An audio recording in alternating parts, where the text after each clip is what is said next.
করব, তা আমি চলে যাচ্ছি রুহুলের ঘটনায়। রুহুলদের বাড়ি যদিও যশোরে, কিন্তু তার বড় চাচা কোনো একটি কারণে তার চাচির বাড়িতে, তার চাচিদের দেশের বাড়ি উত্তরবঙ্গের কোন একটা জায়গায়, সেখানে সেটেল করেছিলেন। তো বেশ অনেক বছরই তিনি সেটেল করেছেন, সেখানেই তিনি থাকতেন। আর রুহুলদের পরিবারের সাথে তার যোগাযোগ খুব বেশি ছিল না, মানে মোটামুটি একটু দূরত্ব ছিল।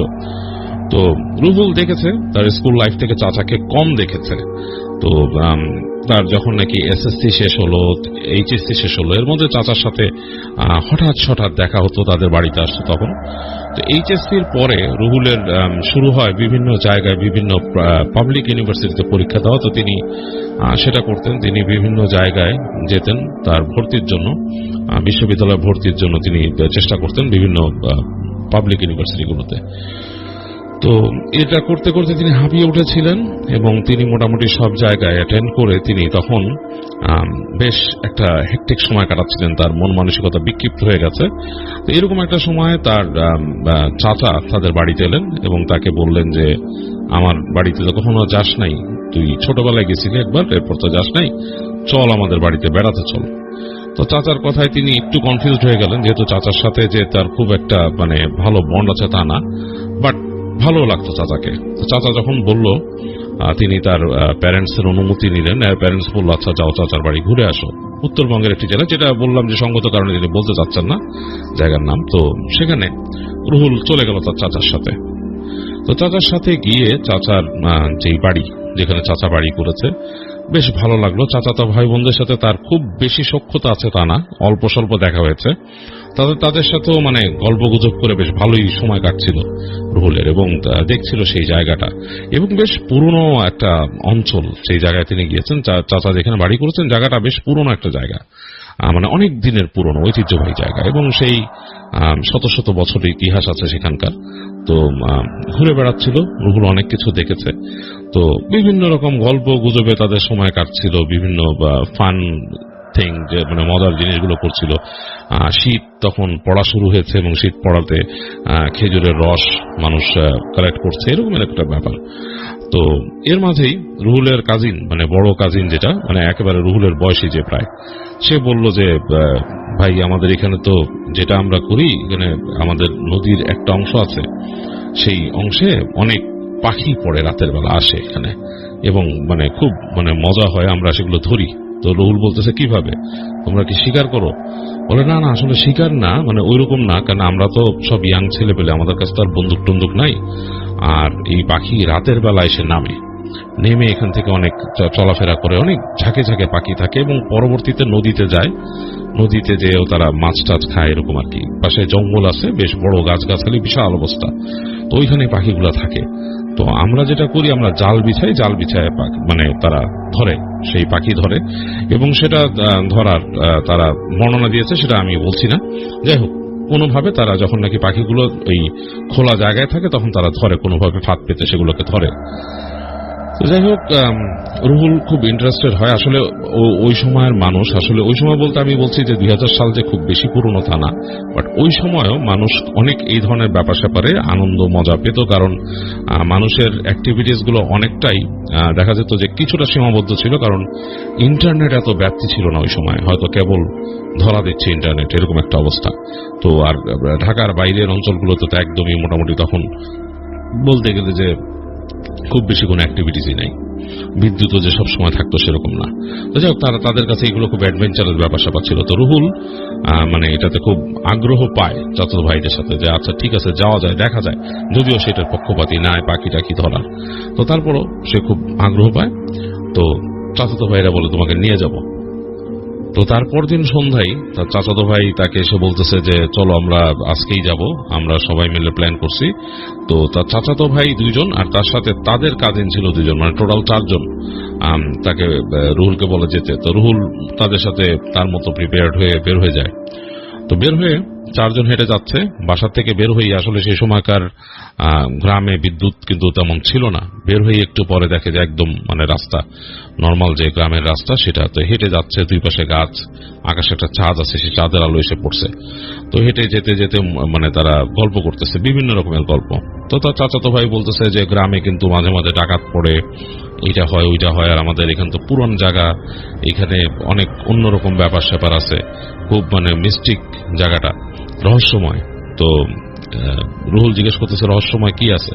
বলে অনেক কিছু আছে এখানে রহস্যময়, তোমার আর এত করতে চাচ্ছি না, যাচ্ছি নদীর পাড়ে আমরা পাখি ধরতে, তো সুতরাং এত কথা বলার দরকার নাই, চলো আমরা আগে ঘুরি, তোমার কাছে ভালোই লাগবে, তুমি তো মনে হচ্ছে বেশ অ্যাডভেঞ্চার প্রিয় মানুষ, তোমার গল্প গুজব শুনে মনে হয়। তো রুহুল বলতেছে যে হ্যাঁ আসলে আমাদের ওখানে অনেক আমরা ঘোরাফেরা করি রাত বিরাতে, এই সেই অ্যাডভেঞ্চার খুব ভালো লাগে আমাদের।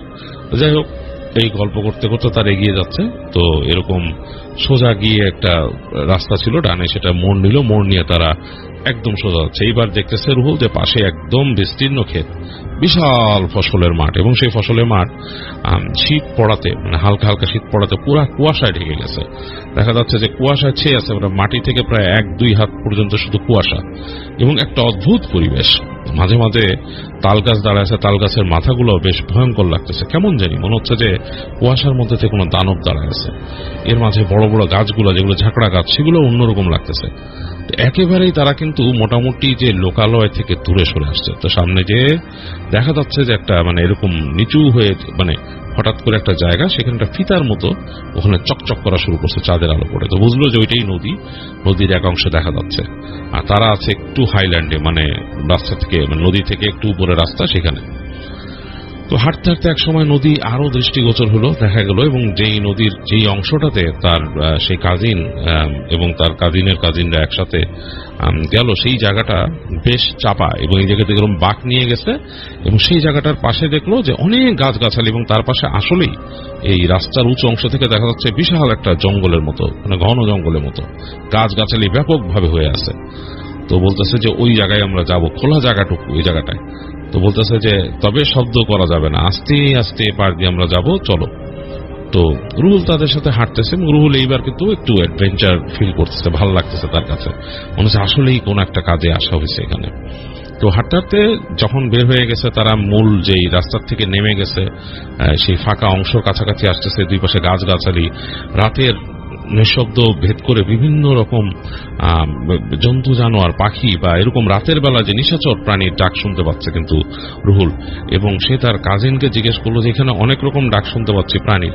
বলে আছে আছে, অনেক কিছু আছে এখানে, মানে অন্যরকম অনেক প্রাণী আছে, যেমন এখানে কিন্তু বুনো শুয়োরও আছে।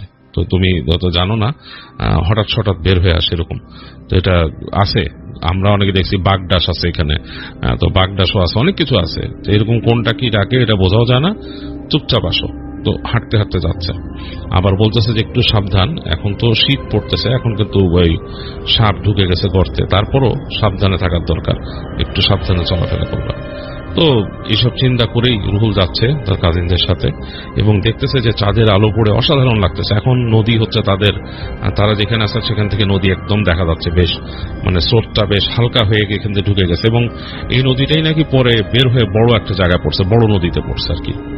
তো যাই হোক, যাচ্ছে হাঁটতে হাঁটতে একটা জায়গায় মানে দেখলো যে বেশ খোলামেলা জায়গা, নদীর পাড়ে এই সাইডটা, এবং তার এক পাশে অনেক গাছগাছালি, এবং ওই পাশে তো একেবারে দেখাই যাচ্ছে না গাছের জন্য, বিশাল মানে মনে হচ্ছে বিশাল বনের মতো। তো তার কাজিন তাকে বলল যে তুমি দাঁড়াও এখানে, হ্যাঁ রুহুল তোমার আসার দরকার নাই, তুমি দাঁড়াও। এবং তার সাথে তার এক কাজিনকে রাখলো, বলল যে তুইও থাক, ওর সাথে থাক, আমরা দুইজন যে কাজ করি। তো তাদের সাথে অনেক জিনিসপত্র নিয়ে আসছিল, তারা সেগুলো নিয়ে আস্তে আস্তে আস্তে খোলা জায়গাটার কাছে চলে গেল। এবং রুহুল দেখতেছে যে তারা দুইজন ওই জায়গায় যে কি সব প্ল্যান করতেছে, কি সব পুঁততেছে, এরকম এইসব। তো রুহুল তার সেই কাজিনের কাজিন যে আছে তার সাথে আলাপ করতেছে যে কিভাবে কি করে। তো সে মোটামুটি একটু বর্ণনা দিল, কিন্তু মনে হলো যে সে খুব একটা মানে রুহুলের সাথে গল্প করে আগ্রহ না, আছে না অনেকের সাথে সাবজেক্ট মিলে না।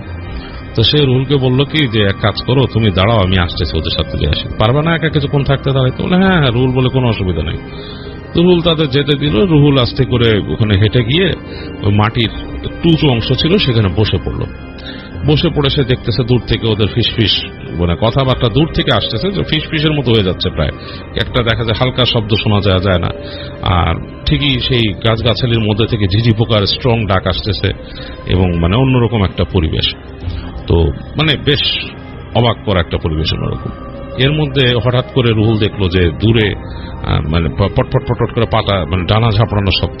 তো দেখলো যে তার কাজিনরা দৌড় দিয়ে গাছগাছালির আড়ালে চলে গেল সবাই, এবং যাওয়ার আগে রুহুলকেও হাত দিয়ে এরকম দেখালো। তো রুহুলও ওই সেই তাদের ওই হাত দেখানোতে আস্তে করে সরে গিয়ে কয়েকটা গাছগাছালির আড়ালে লুকায় গেল। মানে সে বুঝতে পারছে হয়তো এখানে পাখি আসতেছে। তো দেখলো যে ডানা ঝাপটানোর যে শব্দ রাতের বেলা, একেবারে চাঁদের আলো গায়ে মেখে অনেক পাখি আসতেছে, এবং সেগুলার বড় বড় পাখি। সে পাখির মানে ডানার মধ্যে চাঁদের আলো লেগে অন্যরকম লাগতেছে। কিছু পাখি আছে সাদা রঙের, এবং সেগুলোর মধ্যে একেবারে চাঁদের জোছনা মানে একদম ফুটে বেরোচ্ছে, ফিনিক ফোটা জোছনার মতো লাগতেছে তার পালকের মধ্যে লেগে।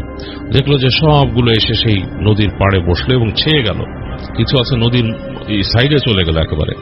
তো বুঝতে পারলো রুহুল যে এখানে হয়তো পাখিগুলো খেতে আসছে। তো তার কাজিন তো তাকে ইশারা দিয়ে গেছে, সে তাকায় দেখতেছে এই গাছগাছালির ফাঁক থেকে যে তার কাজিনটা কোথাও নাই।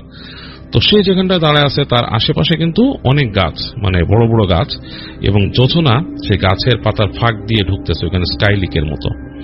তো সে আস্তে ধীরে হেঁটে দেখতেছে যে এদিক ওদিক মানে একটু সরে, তখন দেখা যায় তার পায়ে শুকনা পাতা লেগে মচমচ করে ভাঙতেছে। তো বুঝলো যে এটা করা ঠিক হবে না, মানে পাখিগুলো খুব তাদের মানে হয়তো শ্রবণ শক্তি অনেক কিন হইতে পারে, হয়তো উড়ে যাবে, এবং তার কারণে যদি উল্টাপাল্টা কিছু হয় তখন কিন্তু তার কাজিনরা তাকে দিবে, মানে ব্লেম দিবে যে তার জন্য এরকম হয়েছে।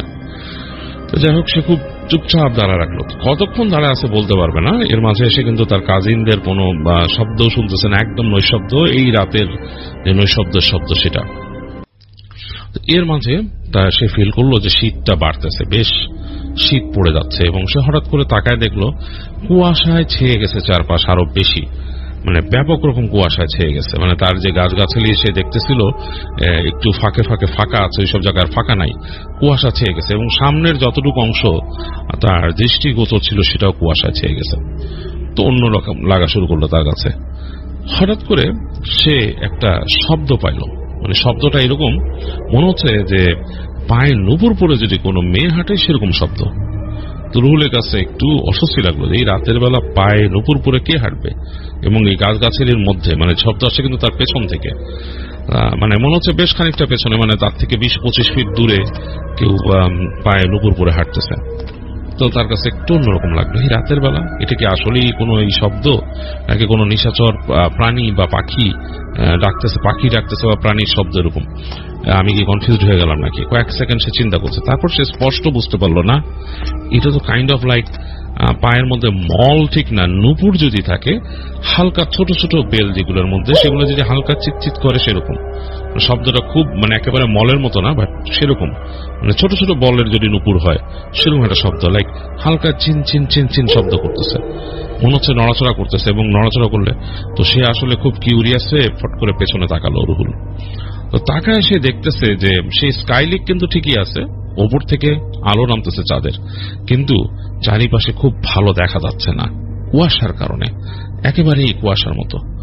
হঠাৎ করে তার ঠিক কানের কাছে ফিস ফিস করে উঠল একটা নারী কণ্ঠ, একদম মানে একদম মনে হচ্ছে যে তার কানের ডান দিক থেকে আসতেছে, বলতেছে আমাকে বাঁচান। একেবারে রুহুলের মানে পুরা মানে মাথা থেকে পা পর্যন্ত একদম শীতল স্রোত নেমে গেল। তো রুহুল বলছে আপনার বাঁচাবো মানে কি ব্যাপার, কে আপনি, আপনি কে, কোথেকে আসছেন, আপনাকে বাঁচাবো মানে? বলছে আমাকে বাঁচান, আমাকে তাড়া করতেছে। মেয়েটার কণ্ঠে কিন্তু সেখানকার একটা লোকাল অ্যাকসেন্ট ছিল, এবং মানে এর জন্য রুহুল হঠাৎ ভয় পেল। সে চিন্তা করলো হতে পারে এখানকার কোনো মেয়ে, কে তাড়া করবে, এটা মানে তার মধ্যে চিন্তা করতে, কিন্তু সে একই সাথে ভয় পাচ্ছে। এরকম রাত হয়ে গেছে, রাত তখন হয়তো 11টা-12টা বাজে এরকম একটা সময়, এবং সেই সময় মানে এমন একটা পরিবেশে আসছে সেখানে পাখি শিকার করতে তারা, এবং তার মাঝে কুয়াশায় ছেয়ে গেছে চারদিক, আর এর মাঝে একটা নারী জঙ্গলের মধ্যে বলতেছে আমাকে বাঁচান, আমাকে তাড়া করতেছে। কে তাড়া করতেছে? আর সে তো একলা, এখানে কেউ নাই। আবার সে জোরে কথা বলতে সাহস পাচ্ছে না যে তার কথা বলার শব্দে যদি সেই তার কাজিনরা মানে মানে বিরক্ত হয়, বা যে তাদের যদি সে শিকার করতে আসছে যে শিকার ছুটে যায়, মানে তাকে ব্লেম দিবে আর কি। তো সেইটা নিতে চাচ্ছে না। তো সে আবার আস্তে আস্তে বলল, খুব আস্তে আস্তে, আপনি কে, কোত্থেকে আসছেন, কি ব্যাপার? তো মেয়েটা বললো আমাকে বাঁচান, আর কোনো কথা না, আমাকে বাঁচান, আমার সাথে আসেন। এটা বলার সাথে সাথে রুহুল একেবারে তার হাতে একটা হাতের স্পর্শ পেল, মানে সে একটা শার্ট পরা ছিল, শার্টের উপরে সে একটা ভেস্ট পরা ছিল, সোয়েটার, আর তার গায়ের মধ্যে একটা শাল জড়ানো ছিল, কিন্তু সে একেবারে তার যে শার্টের উপর দিয়ে একটা স্পর্শ পাইছে একটা নারীর হাতের।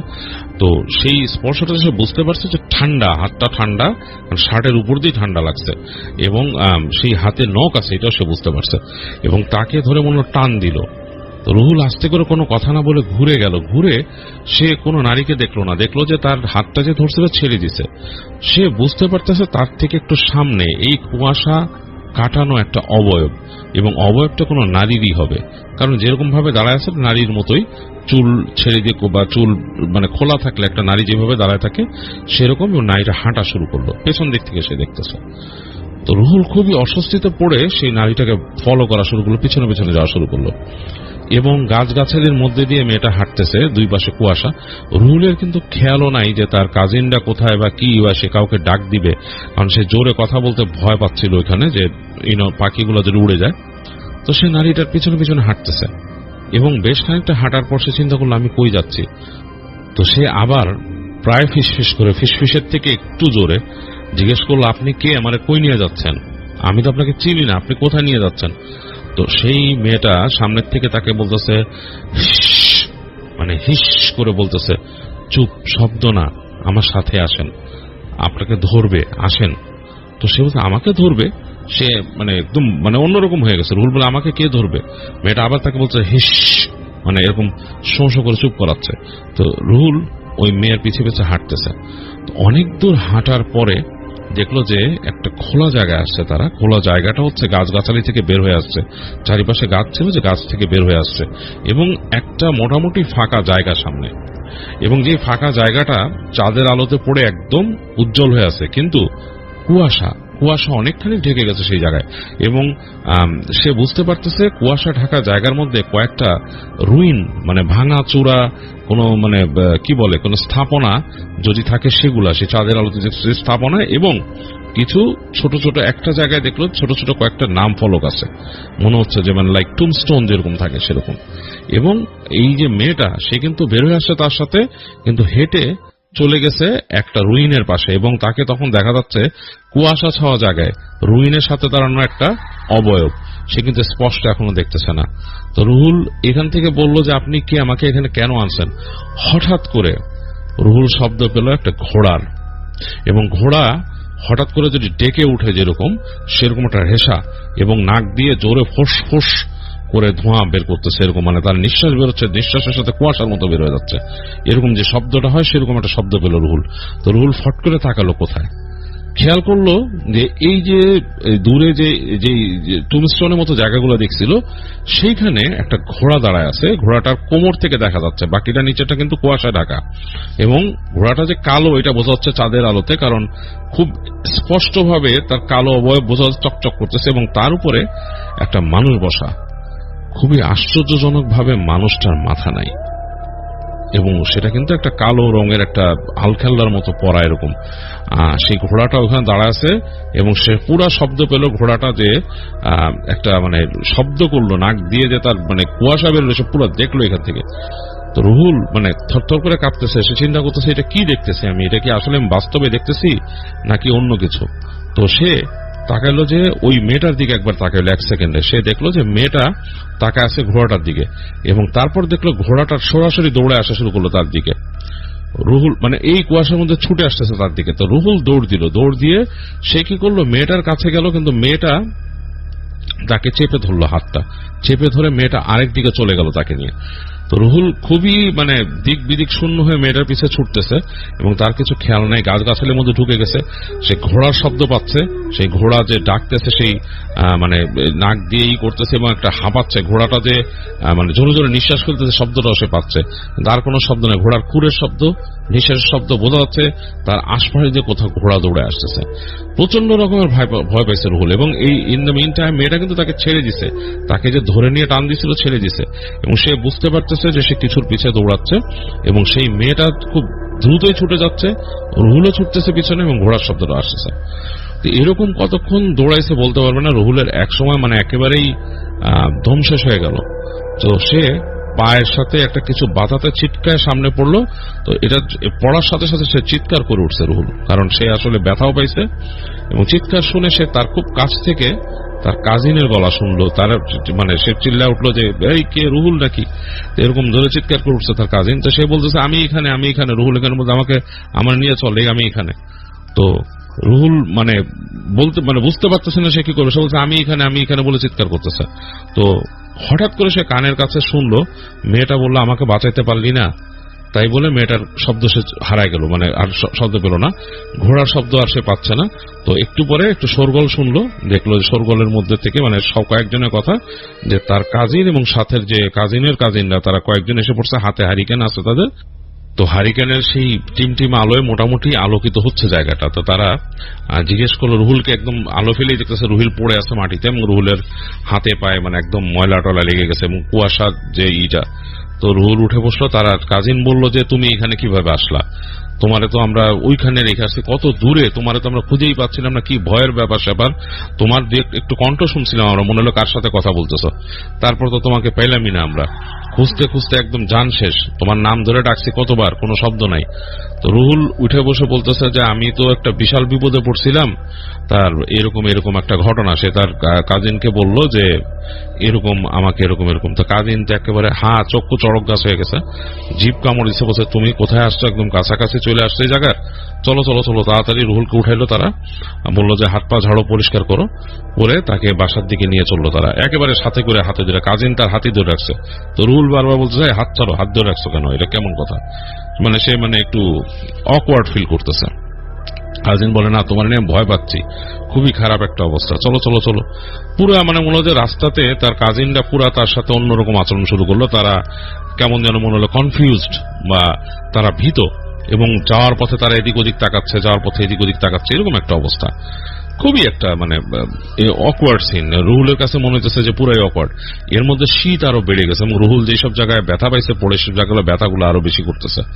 তো তারা যখন নাকি হেঁটে হেঁটে চলে আসছে যে দুই পাশে বিশাল ফসলের মাঠ যে জায়গাটা, ওই জায়গাটায় এসে হঠাৎ করে তাদের একজন কাজিন যে পিছে ছিল সে একদম রুহুলের গায়ের উপর এসে পড়লো প্রায়, এবং মনে হলো যে চারজন একেবারে মানে টোটাল একটা চারপাশে তাকে পিলারের মতো করে মাঝখানে নিল, নিয়ে বললো যে এইভাবে এখন হাঁটো।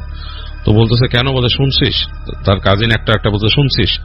তো তারা বলছে হ্যাঁ। তো রুহুলও তখন খেয়াল করলো যে হ্যাঁ, দূর থেকে ঘোড়ার ডাকের শব্দ শোনা যাচ্ছে, পায়ের শব্দ শোনা যাচ্ছে, দৌড়ের, মনে হচ্ছে খুরের শব্দ। তো সে বুঝতে পারলো তার কাজিনরা ভয়ে কাঁপতেছে চারজনই। তো রুহুল বলল কি হয়েছে তার কাজিনরা? বলে চুপ থাকো, কথা বলো না, চুপচাপ যাও, আল্লাহর নাম নিতে নিতে হাঁটো। তো রুহুল বুঝতে পারলো না কি ঘটনা। তো রাস্তার উপর দিয়ে সে যাচ্ছে, তো দেখতেছে তারা যে আশেপাশে তাকাচ্ছে বারবার। তো অনেকক্ষণ পরে দূরে হঠাৎ তারা দেখতে পেল সেই যে একটা ঘোড়ার উপরে যে একটা আরোহী ছিল, সেই জিনিসটাকে অনেক দূরে রুহুল সহ দেখছে, বাকি চারজনও দেখছে। তারা ভয়ের চোটে বলল দৌড়তে দৌড়তে দৌড়তে। তো রুহুলকে নিয়ে তারা দৌড় দিল চারজনই। তো রুহুলও দৌড়াইতেছে তাদের সাথে, দৌড়াতে দৌড়াতে, এবং মানে ওইটা কিন্তু আর ওই যে ওইখানে দেখছে ওখান থেকে আর মুভ করে নাই। দৌড়াতে দৌড়াতে একসময় তারা বাসার কাছের রাস্তায় এসে পড়লো এবং তখন গতিটা কমাইলো আস্তে আস্তে। তারপরে তারা হাঁটতে হাঁটতে গেল, একসময় বাসায় ঢুকছে। তো কেউ কোনো কথা বলতেছে না, কাজিন বাকিরা যারা ছিল তারা কোনো কথা বলতেছে না। তো রুহুলের যে কাজিন দুইজন ছিল, তার মধ্যে বড়জন যেটা রুহুলের বয়সী প্রায়, সে আসছে। রুহুল তাকে, তাদের ঘরেই থাকতো রুহুল, তো ঢুকে বলতেছে কি ব্যাপার, ঘটনাটা কি? রুহুল আমি তো বুঝতেছি না কিছু, কি হইলো এখানে, আমি কারে দেখলাম কি? তখন সে কাজিন বলছে এইবার পুরাটা খুলে বলো কি ব্যাপার।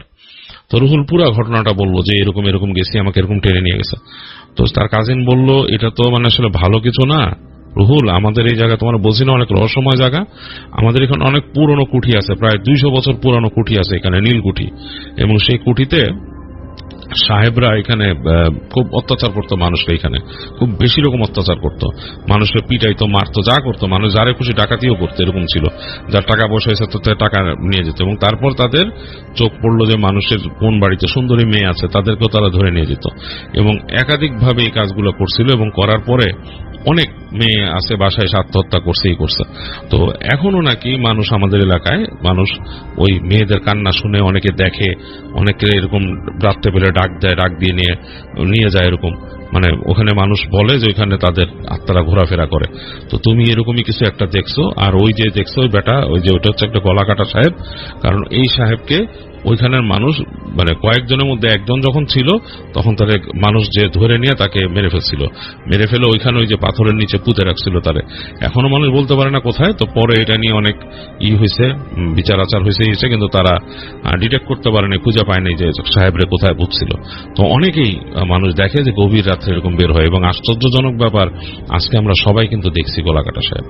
তো যাই হোক, রুহুল এটা বললো। তো রুহুল শুনে, রুহুল আসলে তখনও চিন্তা করতেছে যে এইটা হয়তো তার উত্তপ্ত কল্পনা বা অন্য কিছু, সে এখনো মিলাইতে পারতেছে না। রুহুলের মাথায় কিন্তু এখনো রুহুল এতটা এইসব ব্যাপার নিয়ে, সে যদিও অ্যাডভেঞ্চার প্রিয় মানুষ, বাট এইসব ব্যাপার নিয়ে এত সিরিয়াস না। সে সারা জীবনই তার পরিচিত বন্ধু বান্ধব আত্মীয় স্বজনের কাছে বিভিন্ন রকমের ভৌতিক ঘটনা শুনছে, অনেক কিছু শুনছে, কিন্তু সে আসলে এরকম যে মানে এই দেখার মতো ব্যাপার স্যাপার এটা তার জীবনে ঘটে নাই। কিন্তু সে আজকে অবাক হইতেছে যে তার হাত ধরছে, সেটা সে ফিল পাইছে যে তার হাত ধরছে।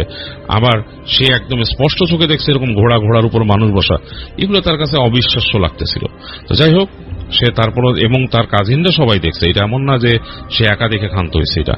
তো যাই হোক, রুহুল বলল যে তারপরে মোটামুটি তার কাজিন বলল যে আজকে আমাদের আর ওই তাদের ওখানে কুয়া ছিল, কুয়ার থেকে পানি উঠায় তারা ক্লিন হইতো। বলছে কুয়ার কাছে যাওয়ার দরকার নাই। তার বাকি দুজন কাজিন আরেকটা রুমে ছিল, তারা তাদের বাসা চলে গেছিল আর কি। ওই একই জায়গায় কম্পাউন্ডের মধ্যেই তো বাসা সব। তো তারা তাদের ঘরে চলে গেছিল। তো ওর এই দুই কাজিনের সাথে রুহুল তিনজনে মিলে বাসার সামনেই হাত মুখ ধুয়ে পরিচ্ছন্ন হয়ে তারা ঘরে ঢুকলো। ঢুকে রাত্রেবেলা ঘুমানোর আয়োজন করছে। তো রুহুলকে তারা থাকতে দিয়েছিল এই দিকের একটা চৌকিতে, আর তারা ওই পাশের চৌকিতে তারা থাকতো। তো মোটামুটি শুয়ে পড়ার পর রুহুলের মাথায় এইসব ঘুরতেছিল। অনেক রাত হয়েছে তখন, এবং সেই ঘরটা যেটাতে তারা থাকতো সেটা ছিল বেড়ার ঘর, মানে বাঁশের বেড়ার দিয়ে ঘরের দুই মানে পাশের ইগুলো তৈরি করা আর কি, দেয়ালগুলো, মানে পার্টিশন গুলো তৈরি করা। তো ওই দুই কাজিন নাকি বিছানায় শুয়ে কিছুক্ষণ গল্প করেই ঘুমায় গেছে। রুহুলের ঘুম আসতেছে না, এবং ঘরের মধ্যে হারিকেন খুব অল্প করে জ্বালানো ছিল, মানে একেবারে টিম করে জ্বালানো ছিল। তো রুহুল অনেক কিছু ভাবতে ভাবতে ভাবতে ভাবতে একসময় তার চোখে একদম লেগে আসছে, মানে তন্দ্রা লেগে আসছে।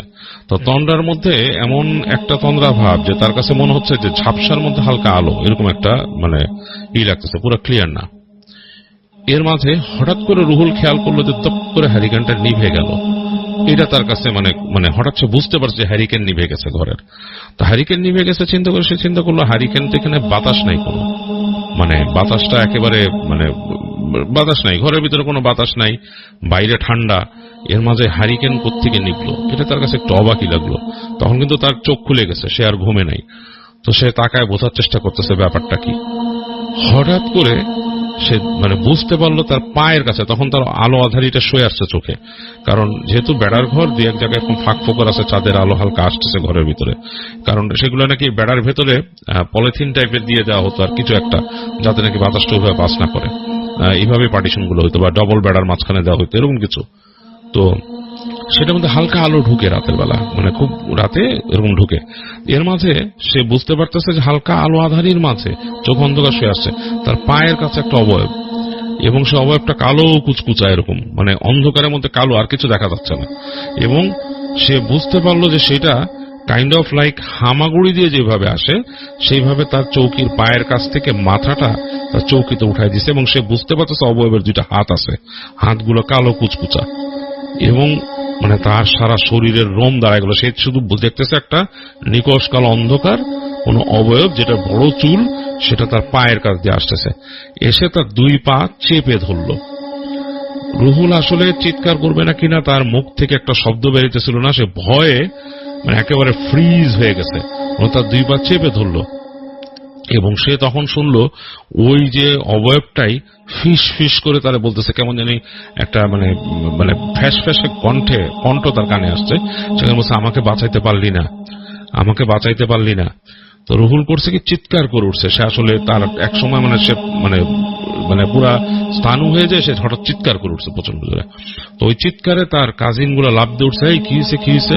উঠে তারা মোটামুটি উঠে বসে তাড়াতাড়ি দেখা গেল যে তারা হুড়মুড় পড়ছে। রুহুল আর পায়ে যে ধরছে সেটা আর বুঝতে পারতেছে না, তার রুমের হ্যারিকেনটা জ্বালানো হইল।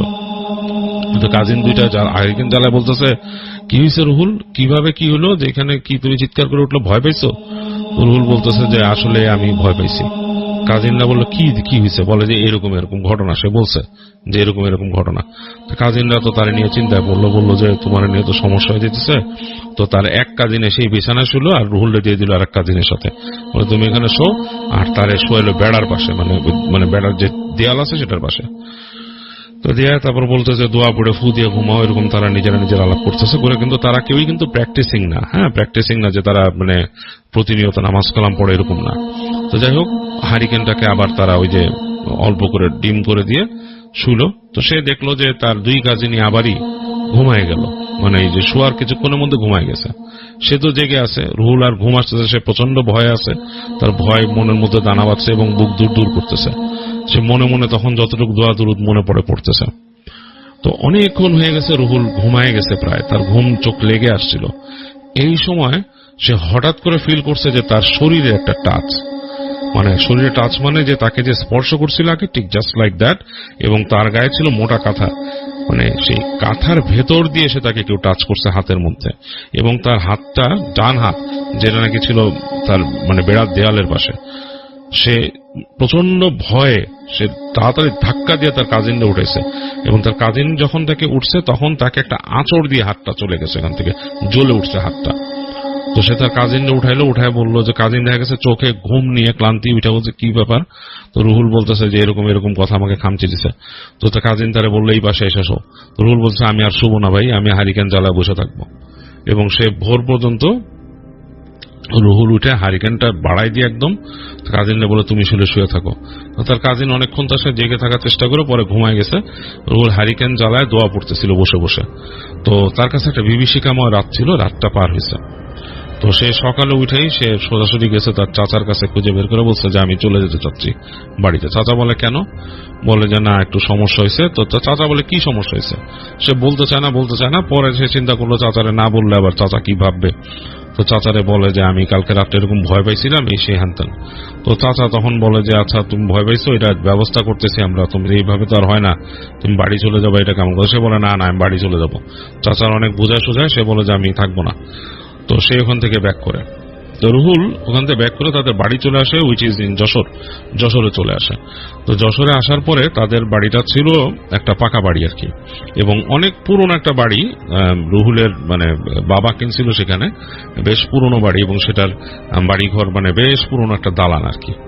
তো সেখানে যে নিজেদের বাড়িতে তো একটু ভালো কমফোর্টেবল ফিলই করে মানুষ। তো রুহুল ভালো ফিল করতেছে, কিন্তু রুহুল যে তার মানে এই জিনিসগুলো রুহুল আবার তার মায়ের সাথে শেয়ার করতো সবকিছু। তো সে চিন্তা করলো যে আম্মার সাথে শেয়ার করি। তো সে তার মাকে বলে যে এরকম এরকম ব্যাপার। তো তার মা তখন মানে খুব টেন্সড হয়ে যায় রুহুলের আম্মা। রুহুলের আম্মা মোটামুটি তিনি একজন পরেশগার মানুষ ছিলেন। তো তিনি তাদের ওইখানকার একজন মসজিদের একজন হুজুর ছিলেন, তাকে খবর দেন, তাদের পুরনো আর কি পরিচিত। তো হুজুর আসেন, বাসায় এসেই রুহুলকে দেখেই তিনি দোয়া পড়া শুরু করেন জোরে। মানে তাকে কিন্তু রুহুলের আম্মা পুরোপুরি বলে নাই কি করছে, কিন্তু বলছে যে আমার ছেলে একটু অন্যরকম ফিল করতেছে, সে বেড়াইতে গেছিল, তো তার একটু দোয়া করা লাগবে, এটা আসেন। তো তিনি এসে নাকি রুহুলকে দেখে, রুহুল তখন বসেছিল আর কি ঘরের মধ্যে, একটা এরকম তাদের সোফা ছিল, কাঠের সোফা, সেখানে বসে আছে। হুজুর নাকি ঢুকলেন, ঘর দিয়ে ঢুকেই রুহুলকে দেখছে, দূর থেকে দেখেই তিনি দোয়া পড়া শুরু করছেন। মনে হলো তিনি কি দেখছেন, একটা চোখ বড় বড় করে। তো রুহুল নিজেই কাচুমাচু হয়ে গেছে, রুহুলের মাও টেন্সড হয়ে গেছে। তো হুজুর দোয়া পড়লেন, জোরে জোরে দোয়া পড়তে পড়তে আসলেন, এসে রুহুলের হাতটা উঁচা করে রুহুলের যে কেনি আঙ্গুল আছে এটা চেপে ধরলেন তিনি। রুহুল নাকি ফিল করলো কেনি আঙ্গুলটা চেপে ধরার সাথে সাথে যে তার সারা শরীরে মনে হচ্ছে কেউ মরিচ লাগাই দিছে, এরকম রুহুলের ফিল হওয়া শুরু করলো। সারা শরীরে মরিচ লাগাই দিছে, এবং সে ফিল করতেছে তার আশেপাশে কেউ হাঁটতেছে, এরকম একটা ফিল হচ্ছে, কেউ হাঁটতেছে এবং থার্ড পার্সন। এবং মনে হচ্ছে যে হুজুর যে দোয়া পড়তেছে মনে হচ্ছে যে সে মানে পুরাপুরি মানে কি বলে যে ব্যস্ত অন্যরকম কোন একটা কিছু, একটা মানুষ বা কোনো একটা, কিন্তু এটা কিন্তু তার মাও দেখতেছে না, রুহুল ফিল করতেছে কিছু একটা হাঁটতেছে, কিছু একটা চলতেছে, এবং সে খুব ব্যতিব্যস্ত, পারলে হুজুরকে ধাক্কা দিয়ে ফেলে দেয়। এবং রুহুলের তারপরে চোখের দৃষ্টিটা মানে তার শরীর বার্ন করতেছে, কিন্তু রুহুলের এর মাঝে সে খেয়াল করলো যে হুজুর যে দোয়া পড়তেছে তার থেকে 2 হাত দূরে একটা নারীর অবয়ব, এবং সে মনে হচ্ছে একটা নারী রুহুল দেখতেছে, অন্য কেউ দেখতেছে না। সে হেঁটে একবার ওই পাশে যাচ্ছে, একবার এই পাশে আসতেছে, এবং সে একটা শাড়ি পরা, তার চেহারাটা ঠিক মতো দেখতে পাচ্ছে না, সে চুলগুলা ছাড়া, লম্বা, মানে অন্যরকম। এসে বারবার এদিকে যাচ্ছে ওদিকে যাচ্ছে, পারলে হুজুরকে ধাক্কা মারে এরকম। হুজুর সরাসরি দোয়া পড়তেছে। এক সময় রুহুল দেখলো যে সে হাসা শুরু করলো। সে নিজে ফিল করতেছে, কিন্তু সে নিজে ফিল করতেছে তার ইচ্ছার বিরুদ্ধে সে হাসতেছে ক্যাক ক্যাক করে। এবং সে খেয়াল করলো যে সেই যে ওই যে মহিলাটা তার থেকে দূরে। এইটা একটা খুব অন্যরকম ব্যাপার, যে মানুষ এক্সারসাইজম করে আমি শুনছি, বা রোকাইয়া করে, এটা অন্যরকম। রুহুল কিন্তু ফিল করতেছে তার সত্তাও আছে। সে নিজের ইচ্ছার বিরুদ্ধে হাসতেছে, এবং সে দেখতেছে যে তার থেকে কয়েক হাত দূরে সেই যে নারী মূর্তিটা মানে আধো অন্ধকারে দাঁড়ায় আছে, মানে ঘরের মধ্যে যেই কোণাটা অন্ধকার সেখানে যে দাঁড়াইছে, সেও হাসতেছে। তো তখন হুজুর প্রশ্ন শুরু করছে যে ওকে কেন ধরছিস, ওকে কি হয়েছে? তো ওই পাশ থেকে সে উত্তর দিতেছে, এবং উত্তরটা সে কিন্তু বলতেছে বেরোচ্ছে রুহুলের মুখ দিয়ে, এবং রুহুল সব শুনতেছে, আবার সে চাচ্ছে না বলতে। মানে এই কথাগুলো রুহুল বলতে চাচ্ছে না, রুহুলের মুখ দিয়ে বেরোতেছে। তাকে বলছে যে আমার এখানে আসছিল কেন রাত্রেবেলা? আমি ওখানে সবসময় থাকি দৌড়ের উপরে, আমার সবসময় দৌড়ের উপর রাখে, সেইখানে ছেলে এসে ঢুকছে এবং সে সবকিছু এলোমেলো করে দিছে। তো যাই হোক, সে হুজুর অনেক ওখানে প্রশ্ন করলেন, অনেক কিছু করলেন, এবং হুজুর বিভিন্ন রকমের রুকাইয়ার তার যে জিনিসপত্র যেভাবে তিনি রুকাইয়া করেন সেভাবে করলেন, করে তাকে বললেন তোকে যেতে হবে। তো বিভিন্ন রকমের কথাবার্তায় সেটা তারপরে রাজি হলো যেতে, এবং সে বলল যে মিষ্টি লাগবে একেবারে এরকম তার ক্রাইটেরিয়া অনুযায়ী, এবং সেই ক্রাইটেরিয়া অনুযায়ী তাকে মিষ্টি দেওয়া হলো, এগুলো ব্যবস্থা করা হলো। এবং ওই দিনই আর কি রাতে এসার আগেই ওই জিনিসটা তাকে ছেড়ে চলে গেছে। রুহুল নিজে নাকি দেখছে যে রুহুলের দেখা সিন, এবং এটা নাকি খুব ভয়ঙ্কর, মানে রোমহর্ষক। কিন্তু যেই রুমের মধ্যে হুজুর রুকায়া করতেছিল সেই রুমে তারা বাতি নিভাই দিয়েছিলেন, বারান্দার বাতি ছিল, শুধু তাদের বাসার বারান্দাটা বাতি ছিল, সেটার আলো আসতেছিল ঘরের ভিতরে।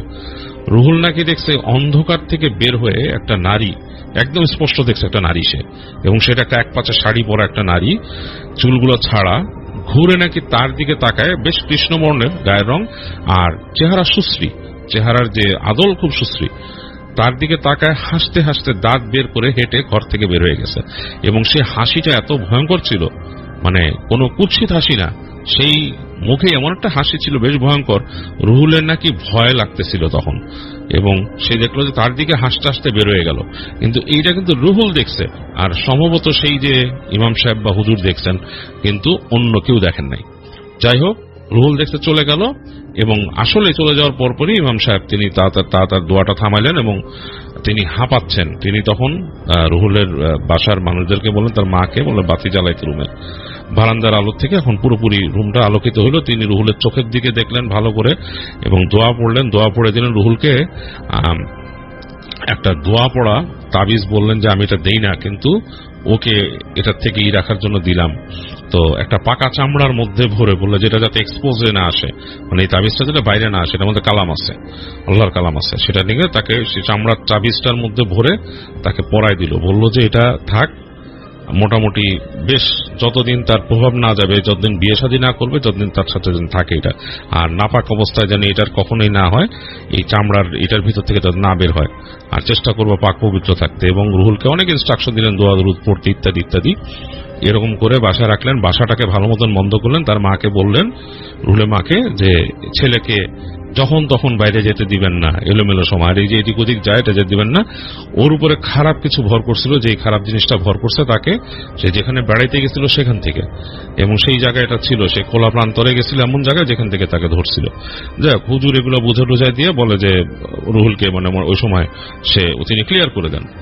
তো এই গেল ঘটনার প্রথম অধ্যায়।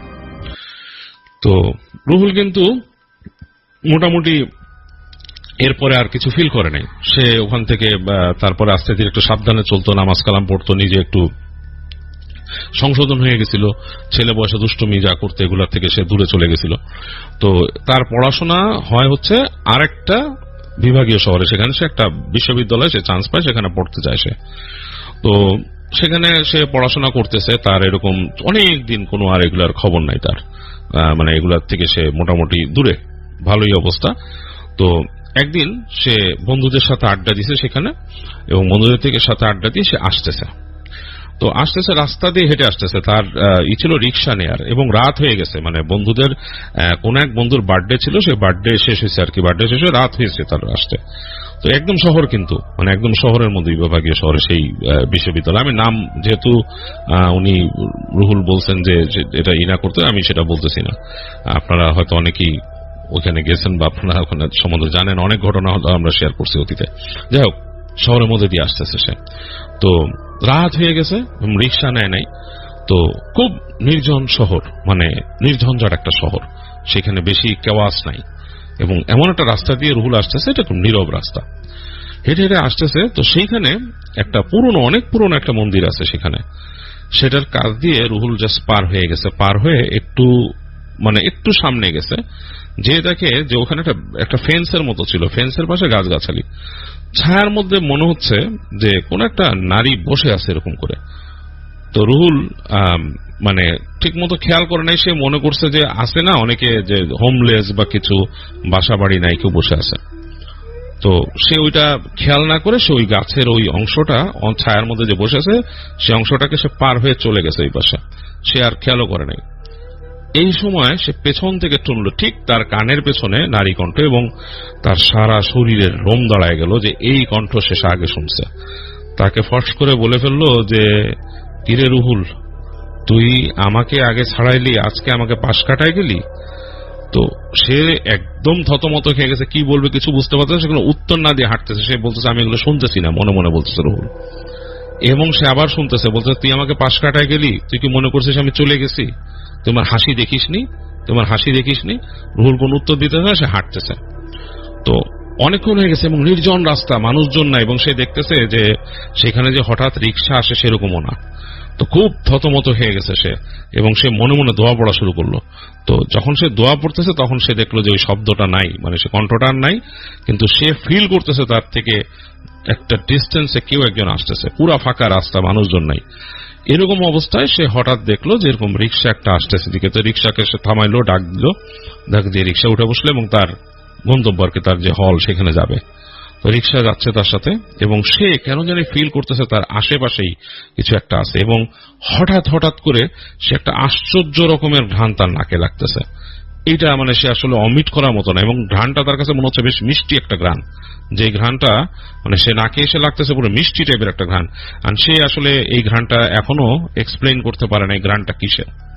এবং এইভাবে রিক্সা চলতে চলতে চলে গেল তাদের যে সে যেখানে থাকতো হল, এবং সেই জায়গায় খুব নির্জন জায়গা রাস্তাটা। রিক্সাওয়ালারা নাকি সাধারণত ওই জায়গায় ঢুকে না, ওই জায়গায় সাধারণত রিক্সাওয়ালারা নামাই দিয়ে চলে যায় তাদেরকে। তো তাই করলো রিক্সাওয়ালা, তাকে নিয়ে ওই গেটের কাছে যেই বলল যে স্যার নামেন, আর যাব না আমি। তো রুহুল নেমে গেল, নেমে যে রিক্সাওয়ালা ভাড়া দিয়ে হেঁটে হেঁটে যাচ্ছে। সে হেঁটে হেঁটে যাচ্ছে, ঠিক ওখানে একটা গাছ আছে, বড় গাছ, এবং সেখানে কোনো ল্যাম্পপোস্ট নাই, ল্যাম্পপোস্টের আলো ছিল পিছনে। সামনে চলে আস, মানে সে যখন নাকি গাছটার কাছে আসছে, তখনই সে আবার সেই কণ্ঠটা শুনলো, এবং মনে হচ্ছে গাছের নিচে ছায়া অন্ধকারে দাঁড়ায় আছে। রুহুল এবার তাকাইলো ভালো মতন, এবং খেয়াল করলো সেই যে অবয়ব সে দেখছিল, এবং একটু পরে হালকা আলোতে বেরোয় আসলো সেটা। সে দেখে তার সারা শরীরের রোম দাঁড়ায় গেল, একেবারে তার মাথা থেকে পায়ের একবার তালু পর্যন্ত রোম দাঁড়ায় গেল তার। এবং সে তখন মোটামুটি একটু গরমের সময়, মানে মানে সামার আসছে এরকম একটা সময়, সে খেয়াল করলো যে সেই যে তার রুম থেকে সে বের হয়ে যেতে দেখছিল, এসে সেই নারীটা দাঁড়ায় আছে এখানে, তাকে দেখে হাসতেছে। এবং সে নারী কিন্তু মোটেই কুৎসিত না, হ্যাঁ সে কিন্তু কুৎসিত না, বাট তার চেহারা এমন কিছু একটা আছে ভয় পাওয়ার মতো, মানে অন্যরকম। তো রুহুল ভয়ে মানে তাকায় আছে, সে আর করতে পারতেছে না। তো তাকে আবার ইশারা দিতেছে মেয়েটা আসার জন্য। তো সে হেঁটে হেঁটে গেল, সে কিন্তু আবার সেই নারীকে ফলো করে করে গেল, এবং সেই নারী তার সাথে ফলো করে তাদের হলে গেল। সে যেই 2 তলায় থাকতো সেই পর্যন্ত সিঁড়িতে উঠলো, উঠে তার ঘরে গেল। সে খেয়াল করলো তার রুমমেট আতশোয়া হয়ে কি কি লিখতেছিল আলোতে। ঘরের মধ্যে কিন্তু তার সাথে নারী ঢুকছে। রুমমেট তাকে দেখে বলল, কিরে কি অবস্থা? সে নারীকে দেখলো না, নারী কিন্তু তার আগে হেঁটে ঢুকছে। রুহুল রিয়েলাইজ করলো যে এইটা কোনো অশরীরী, তাকে অন্যরা দেখে না। তো রুহুল নিজের মতো ঢুকে গেল, তার মতো যে তার কাজকর্ম করছে, এবং সে দেখতেছে তার বিছানা ওই নারী বসে আছে, কিন্তু ওই তার রুমমেট কিন্তু দেখতেছে না। তো যাই হোক, সে নিজের মতো ফ্রেশ হলো, ফ্রেশ হয়ে এসে দেখে যে নাই, ওই বিছানার মধ্যে কেউ নাই। তো রুহুল মনে করলো আমি তো বাঁচছি, মানে কিন্তু সে কিন্তু এখনো ঘ্রাণটা পাচ্ছে, সেই যে একটা ঘ্রাণ মনে আছে। তো সে তার ফ্রেন্ডকে বললো যে তুই কি একটা ঘ্রাণ পাচ্ছিস এখানে রুমের মধ্যে? তার ফ্রেন্ড বললো কই না তো, তুই মনে বডি স্প্রে দিস যেটা ঘ্রাণ হালকা আসতে পারে, বাট আর কিছু না। তো কেন তুই এটা জিজ্ঞেস করতেছিস কেন? আমি কেমন একটা ঘ্রাণ পাচ্ছি। তো ফ্রেন্ড বললো যে না আমি ঘ্রাণ পাই না। তো রুহুল তার মতো ফ্রেশ হয়ে তো সে শুয়ে পড়লো, একটু পরে বললো যে আমি ঘুমাই রে, লাইটটা বন্ধ করে দে। তো তার ফ্রেন্ডও ঘরের লাইট বন্ধ করলো, তারা দরজা বন্ধ করে শুয়ে পড়লো। তো রুহুলের ঘুম আসতেছিল না, ভয়ই লাগতেছিল। অ্যাকচুয়ালি সে তার রুমের মধ্যে যে শুয়ে আছে সে বুঝতে পারছে অন্ধকার, ঘরের বাতি কিন্তু নিভানো, তার মাথার কাছে তার পড়ার টেবিল পাশে আর কি, তার বিছানার পাশে তার পড়ার টেবিল, তার সামনে জানালা এবং জানালাটা খোলা, জানালার পর্দা হালকা নড়তেছে বাতাসে। সে দেখতে পাচ্ছে সেই জানালা দিয়ে যে হালকা আলো আধারিতে দেখতে পাচ্ছে তার রুমমেট শুয়ে আছে এবং একসময় সে ঘুমানো নাক ডাকা শুরু করছে তার রুমমেট। তো তার কাছে একটু ভয় লাগতেছে রুহুলের। এই সময় সে হঠাৎ করে শুনলো তার সেই কণ্ঠস্বরটা, বলল যে আমাকে ভয় পেলে তো চলবে না, আমি তো তোমার কাছে আসছি। একেবারে তার বিছানায় তার পাশে বসা। রুহুল একদম অন্তরাত্মা পুরো চমকা উঠছে এবং তার হাতটা ধরে বসলো সেই নারী। এবং এটাতে রুহুলের আর কিছু খেয়াল নাই, সে কিন্তু পুরোপুরি মানে তার সেন্স আউট। রুহুল সে জিনিসটা এভাবে বলছে যে সে আর কিছু মনেই করতে পারে নাই তার হাতটা ধরার পরে, পুরোপুরি তার ওই সময় আর স্মৃতি নাই। তো এরপরে রুহুল যেটা এক্সপিরিয়েন্স করলো, মাঝে মাঝেই সে এই নারীর কণ্ঠ শুনতো, দেখা পাইত, আর স্পেশালি তাকে ডেকে নিয়ে যেত তাদের হলের ছাদে। এবং যেই জায়গাটায় তাকে নিয়ে যেত সেই ছাদটা হচ্ছে কি খুবই নির্জন, ছাদের মধ্যে ওঠার যে দরজা সেটাও মানে একদম নড়বড়ে, এবং ওইখানে সবাই উঠে না। কিছু কিছু সময় কিছু স্টুডেন্ট উঠে তাদের মতো, কিন্তু সবসময় উঠে না। গরম টরম লাগলে অনেক স্টুডেন্ট উঠে বসে, বাট তাকে ওই কর্নারে নিয়ে যেত এবং কর্নারে নিয়ে যায় তার সাথে কথা বলতো এবং বিভিন্ন তাকে কথা বলতো বিভিন্ন জিনিস এবং বিভিন্ন ইতিহাস নিয়ে কথা বলতো। এবং রুহুল এই ইতিহাসের ব্যাপারগুলো খুব মানে ভাঙা ভাঙা ভাবে সে ওই নারীর কাছে শুনছে, সেগুলো সে কোনো মিলাইতে পারে নাই। কোনো একটা ব্যক্তিকে নিয়ে কথা বলছে, সেগুলো তার মনেও নাই এখন। যাই হোক, এরকম একটা ব্যাপার। তো রুহুলের রুমমেট একদিন তাকে জিজ্ঞেস করছে, তার ফ্রেন্ডের মতোই কিন্তু রুমমেটটা, তাকে জিজ্ঞেস করছে এই তুই রাত্রেবেলা কার সাথে কথা বলিস? তো রুহুলের বুকের মধ্যে ছ্যাদ করে উঠছে যে কিরে কি বলে আমি কার সাথে কথা বলি? মানে তুই তো কথা বলিস, তোরে আমি নিজে শুনছি তুই কথা বলিস, তুই কত কিছু বলতে থাকিস, মানে তোর কথা কিছু বোঝা থাকে, তুই কি ঘুমের মধ্যে কথা বলিস? তো রুহুল বলছে না আমি তো ঘুমের মধ্যে, স্বপ্ন দেখে কথা বলিস? বলে না তুই খেয়াল করিস দোয়া পড়ে ঘুমাস। তার বন্ধু বলছে তুই দোয়া পড়ে ঘুমাস, তো আমার মনে হয় তোর ঘুমের মধ্যে তুই কথা বলিস এবং অনেক রকমের শব্দ করিস, গোঙাস তুই। তার এই যে রুমমেট তাকে বলছে। তো রুহুল জিনিসটা একটু মানে করছে, মানে অস্বস্তি ফিল করলো যে তার বন্ধু কি বুঝে ফেলতেছেন। ইন দ্য মিন টাইম যেটা হয়েছে, রুহুল নাকি কাইন্ড অফ মানে একটা মানে ভালোবাসা ফিল করতেছে সেই নারীটার উপরে, এরকম একটা অবস্থা। তো এরকম যখন চলতেছে, তো তার রুমমেটটা কিন্তু তার প্রতি কনসার্ন হয়ে গেছে, তার ফ্রেন্ড, এবং সবকিছু রুহুল এটা পরে ক্লিয়ার করছে, তার সেই রুমমেটও পরে তাকে ক্লিয়ার করছে, অনেক কিছু তাকে বলে নাই তার রুমমেট নাকি সেই নারীটাকে দেখছে তার সাথে একদিন, এবং সে বুঝতে পারে নাই যে এটা আসলে কে। আবছা ভাবে সে প্রথম মনে করছিল যে অন্য কোনো মেয়ে, কিন্তু সে পরে ভয় পাইছে যে ওই জিনিসটার হওয়া দেখে, মানে যেভাবে জিনিসটা ওখান থেকে সরে গেছে, সেই সরে যাওয়া দেখে সে বুঝতে পারছে এটা অন্য কিছু। তো তার ফ্রেন্ড এগুলো বিশ্বাস করতো ঠিকই, তার ফ্রেন্ড যেটা করে রুহুলকে না বলে তার বড় ভাই তাদের মানে তাদের বাড়িতে যোগাযোগ করে, রুহুলের বড় ভাইকে চিনতো, রুহুলের বড় ভাইকে সে বলে যে আপনার ভাইয়ের কিন্তু এরকম সমস্যা একটা আমার মনে হয় হয়েছে, আমি জানি না কি সমস্যা, বাট তার উপরে কিন্তু খারাপ কিছু আসর করছে। আমি ভাই বলতে চাই না, আমি ভয় পাই এখানে, এখন ও আমার বন্ধু মানুষ, বলতে পারি না যে ওর সাথে আমি থাকবো না, এরকম অবস্থা। তো রুহুলের বড় ভাই শুনে বলে যে আমি ব্যবস্থা নিতেছি, খুব কনসার্ন হয়ে, যখন তার মা আগের থেকেই ব্যাপারটা জানে, আগেই এরকম হয়েছে এই ব্যাপারগুলো নিয়ে, কি তার মা কনসার্ন, এগুলো রুহুল পরে জানছে। তো যাই হোক, রুহুলের সাথে কি হতে থাকে, তার বন্ধু যখন জানাই দিছে, ওই মেয়ে নাকি রুহুলের বন্ধুর নামে উল্টাপাল্টা বলা শুরু করে রুহুলরে, যে ও খারাপ, ওর সাথে থেকো না, তুমি আলাদা হয়ে যাও, অন্য জায়গায় থাকো, এই সেই হ্যান ত্যান। তো রুহুলের বন্ধু আবার খুব তখন দোয়া দরুদ পড়ে সময়, এবং রুহুলের নাকি বিরক্ত লাগা শুরু করছে তার বন্ধুকে সে দেখতেই পারে না। তো যে যখন তার বন্ধু বলে দিছে তার ভাইকে, ওই দিন নাকি সেই তাকে বলে যে তোমার ভাইকে কিন্তু জানানো হয়েছে আমার সম্পর্কে। In the meantime Ruhul এবং সেই যে এন্টিটির ভিতরে একটা আলাপ আলোচনা হয়। আলাপ আলোচনাটা এরকম যে তারা মোটামুটি বুঝতে পারে, রুহুলও জানে যে সে একটা এন্টিটি, এবং রুহুল যে একজন মানুষ সাধারণ সেটাও জানে, এবং তাদের মধ্যে যে এটা অ্যাবনর্মাল কথাবার্তা বা তাদের মধ্যে গল্পগুজব বা তাদের যে সম্পর্কটা এটা অ্যাবনর্মাল, সেটা দুইজনই বুঝে, রুহুলও বুঝে এবং রুহুল নিজেই সেটাকে কনসিল করে রাখে, গোপন করে রাখে। এবং সেই এন্টিটিও রুহুলকে জানান দেয় যে এরকম তোমার ভাইকে জানানো হয়েছে। তো রুহুল এরকম একটা সময় প্রায় কয়েকদিন চলে গেছে তার ভাইকে জানানোর পরে। একদিন রুহুল এরকম রাতের বেলা বসে আছে, হঠাৎ করে সে ফিল করে যে তাকে ডাকতেছে এরকম। তো রুহুল আস্তে করে বের হয় ঘর থেকে। তো তখন অন্ধকার, আবার সেই তাদের এই হলে কারেন্ট নাই।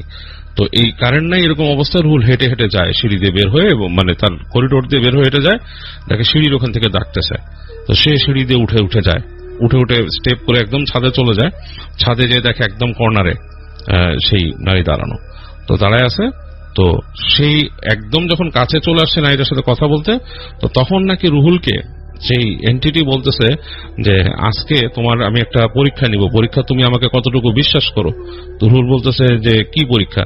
বলছে যে আমি এখন এই ছাদ থেকে লাফ দিব, তুমি আমার সাথে লাফ দিবা, সবকিছু ঠিক হয়ে যাবে, কোনো কিছু না, তোমার কোনো ক্ষতি হবে না, আমি তোমাকে বাঁচাবো, এখান থেকে রক্ষা করবো, তোমার কিচ্ছু হবে না, কিন্তু তুমি আমাকে কতটুকু বিশ্বাস করো এটা পরীক্ষা হবে। তো রুহুল কিন্তু একেবারে তার কথায় এতটাই মন্ত্রমুগ্ধ হয়ে গেছিল, রুহুল আস্তে আস্তে হেঁটে হেঁটে ছাদের কর্নারে যাচ্ছিল। হঠাৎ করে রুহুল পিছন থেকে চিৎকার শুনে, এবং চিৎকারটা শুনে হচ্ছে তার বড় ভাইয়ের কণ্ঠে, এবং তার তখন ঘোরটা ভেঙে যায়, এবং সাথে সাথে দেখে যে তার বড় ভাই সাথে করে হুজুর নিয়ে আসছেন, এবং সেই হুজুরও দোয়া পড়তে পড়তে ছেলেটাকে রুহুলকে ধরে এবং বুঝে অ্যাবনর্মাল সিচুয়েশনে রুমে নিয়ে আসে। রুহুল খুব গজরাইতেছিল, অন্যরকম করতেছিল, এবং তখন ওই ঘরের মধ্যে তার আর একটা রুকাইয়া হয়, এবং ওই রুকাইয়াতে নাকি তাই ওই সেই যে এন্টিটি সে মানে স্বীকার করে, সে নাকি তখন বলে যে আমাকে যা মনে করছো তোমরা আমি তা না, আমি অন্য একটা কাইন্ড, যেটা তোমরা কিছু জানো না আমার সম্পর্কে।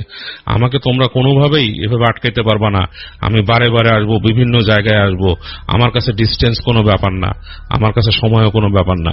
আমি যেহেতু ও কি করছে, ওকে আমি নিয়েই যাবো এক সময়, তাকে আমি নিয়ে যাবো, তাকে এইভাবে রাখবো না, তাকে শেষ করে দিব। তো তখন নাকি হুজুর মানে খুব করেন, মানে কড়াভাবে মানে তার সাথে অ্যাপ্রোচ করে, এবং মানে বিভিন্ন রকম দোয়া দুরূদ পড়ে এবং রুকাইয়ার বিভিন্ন পর্যায়ে যায়, এবং যে তাকে ওখান থেকে ডিটাচ করে নিয়ে আসে রুহুলকে ওই সময়টা।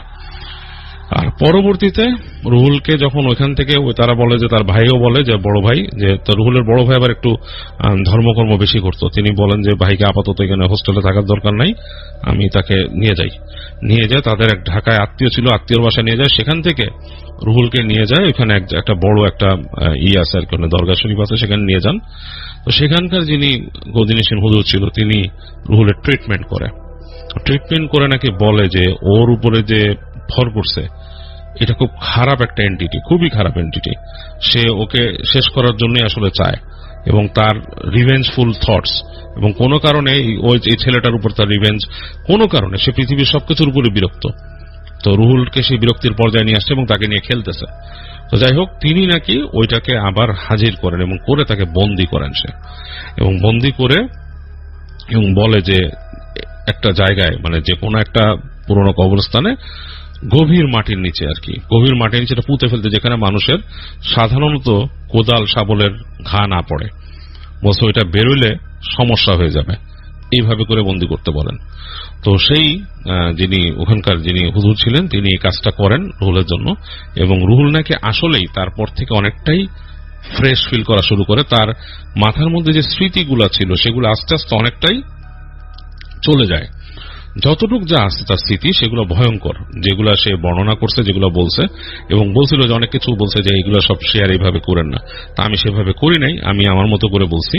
তো বেশ ভয়ের জিনিসগুলো, আসলে বেশ ভয়ের, যেখান থেকে তার পজেসড হওয়া শুরু, সেখান থেকে এই পর্যন্ত বেশ ভয়ের ব্যাপারটা। তো রুহুল যতটুকু বলছে যে ওই জিনিসটা আসলে কোন একটা এন্টিটি ছিল, এটা অবশ্যই কারো আত্মা না, তবে ওই এন্টিটিরাই নাকি ঘোরাঘুরি করতো ওই জায়গা, ওই কুঠির মধ্যে ঘোরাঘুরি করতো, এবং যে মানে পুরো জিনিসটাই নাকি ওই এন্টিটিদেরই কাজ, ওইখানে ভয়ঙ্কর রকমের খারাপ কাজ হতো, এবং সেখানে যারা কুঠির, ওখানে অনেক মানুষ যারা চালাইতো, তারা অনেকে ব্ল্যাক আর্ট চর্চা করতো এখানে, এবং এইসব কারণে জায়গাগুলো আরো বেশি ভয়ঙ্কর হয়ে গেছে। তো যাই হোক, বেশ ভয়ের ছিল সেই ক্যারেক্টারটা, এন্টিটিটা, এটা রুহুল বলছে সে বুঝতে পারতো না। সে প্রথম দিকে যখন পজেসড হয় তখন ভয় পেয়েছিল, বাট পরবর্তীতে তার কাছে জিনিসটা অন্যরকম লাগতো। তার কাছে এমন ভাবে ধরা দিত যে সেখানে তার কাছে কোনো মতেই মনে হতো না যে এটা অন্য কিছু। তো রুহুলের একটা সাজেশন, সে এখন একজন নির্ঝঞ্ঝাট মানুষ মোটামুটি। সে বলছে যে আমার মনে হয় না অবশ্যই সেই বোতল থেকে কিছু ছাড়া পাইছে, কারণ সে তো ঢাকায় থাকে এখন মোটামুটি, আর ঢাকায় সেটেল, তার বিয়ে শাদী হয়েছে, ছেলে মেয়ে হয়েছে। তো বলছে যে মনে হয় না সেটা ছাড়া পাইছে, বাট কোন একটা কবরস্থানে গভীর মাটির নিচে এটাকে পুঁতে রাখা হয়েছে। তো বলছে যে কখনো যদি ছাড়া পায় তাহলে কি একটা অবস্থা হবে সে জানে না, হয়তো তার ক্ষতি করতে পারে। তো সে সবাইকেই সাবধান করছে, যারা ইয়াং পিপল, যারা অ্যাডভেঞ্চারাস, বলছে যে আপনারা প্লিজ কাইন্ডলি, তার পক্ষের থেকে এটা একটা সাজেশন, বা সে মানুষকে বলতে চায় যে আপনারা এরকম কোনো জায়গায় যাবেন না যে জায়গাটা রিস্ক ইনভলভড কোনো জায়গা। আপনারা যদি মনে করেন যে, অনেকেই খুব অ্যাডভেঞ্চারাস ভাবে মনে করেন যে এমন জায়গা আছে যেখানে ভূত প্রেত আছে, আমি দেখতে যাব, আমি একটা অ্যাডভেঞ্চার করতে যাব, বাট অ্যাডভেঞ্চারের কোনো এটার ফল নাই, মানে এটা কিছু না। আপনি হঠাৎ করে এমন কোনো জিনিসের শিকার হয়ে যেতে পারেন যেটা আপনার জীবন অনেক ভয়ঙ্করতম ব্যাপার হিসেবে ধরা দিবে। তো রুহুল বলছে যে তার হায়াত না থাকলে হয়তো ওই যে সে উপর থেকে পড়ে যেতে পারতো ওই সময় এরকম, এবং তিনি রিকোয়েস্ট করেছেন আমি যেন আমার মতো করে ঘটনাটা আপনাদেরকে শোনাই। তো আমি চলে যাচ্ছি আহসানের ঘটনায়। আহসানের বন্ধু রবি, তার সাথে বেশ অনেক দিন ধরেই মানে তার ক্লোজ ফ্রেন্ড, কারণ তারা একসাথে ইউনিভার্সিটিতে পড়েছেন এবং পরবর্তীতে জবও করেছেন একই প্রতিষ্ঠানে। এবং রবির কাছ থেকে আহসান এই কাহিনীটি কালেক্ট করেছেন। তিনি রবি সহ অন্যান্য মানুষকে বলেছিলেন যে তিনি একটি অনুষ্ঠান শোনেন এবং সেখানে তিনি ঘটনা পাঠাতে চান, তার কাছে কোনো ঘটনা নাই। তো যাই হোক, সেই রবি তার বড় ভাইয়ের একটি ঘটনা তাকে সাথে সাথে শেয়ার করে, এবং সেই ঘটনাটা আমি আপনাদেরকে এখন শোনাবো। তো রবির বড় ভাইয়ের নাম হচ্ছে রেইমন্ড, এবং রেইমন্ড সেই সময় তিনি অ্যালাবামাতে পড়াশোনা করতে গিয়েছিলেন তার ইউনিভার্সিটি লাইফে। আর সেখান থেকে তিনি পরবর্তীতে তার গ্র্যাজুয়েশন সব শেষ করেন, এবং মানে ভালোভাবেই শেষ করেন আর কি। তো তার যে স্টুডেন্ট লাইফে তার একটি ঘটনা, এবং সেটি বেশ ভয়ের ছিল, তার মনে বেশ বড় একটি আঁচড় কেটে গিয়েছিল, এবং তিনি তার জীবনে বেশ কিছুদিন এটার জন্য সাফারার ছিলেন, এবং তার মেন্টালি ডিস্টার্ব অবস্থা ছিলেন। তাকে সাইকিয়াট্রিস্টের কাছে যেতে হয়েছিল এই ঘটনার কারণে। তো সেই রেমান্ডের সেই কাহিনীটি আমি আপনাদের কাছে শেয়ার করছি, এবং আমি আমার মতো করে শোনাচ্ছি আপনাদের। তো রেইমন্ড তখন ফ্রেশম্যান, একেবারে ইউনিভার্সিটিতে প্রথম গিয়েছে অ্যালাবামাতে পড়াশোনা করতে। সেখানে গিয়ে তিনি মোটামুটি ভালোই সময় কাটাচ্ছিলেন, কারণ তিনি যখন গিয়েছেন সেখানে গিয়ে বেশ ভালোই লাগছিল তার কাছে, যে অ্যাকচুয়ালি রেইমন্ডের ফ্যামিলি বিলং করতো নিউ ইয়র্কে। তো নিউ ইয়র্ক থেকে অ্যালাবামা অনেকটাই মানে কি বলে, একটু কান্ট্রি টাইপের জায়গা, নেচার অনেক বেশি অন্যরকম আর কি। যদিও নিউ ইয়র্কের আপস্টেটে অনেক সুন্দর সুন্দর জায়গা আছে, অনেক সুন্দর ন্যাচারাল প্লেসেস আছে, কিন্তু অ্যালাবামা আবার সেই তুলনায় দেখা যাচ্ছে অনেকটাই ওয়েদার ডিফারেন্ট, সবকিছু একটু অন্যরকম।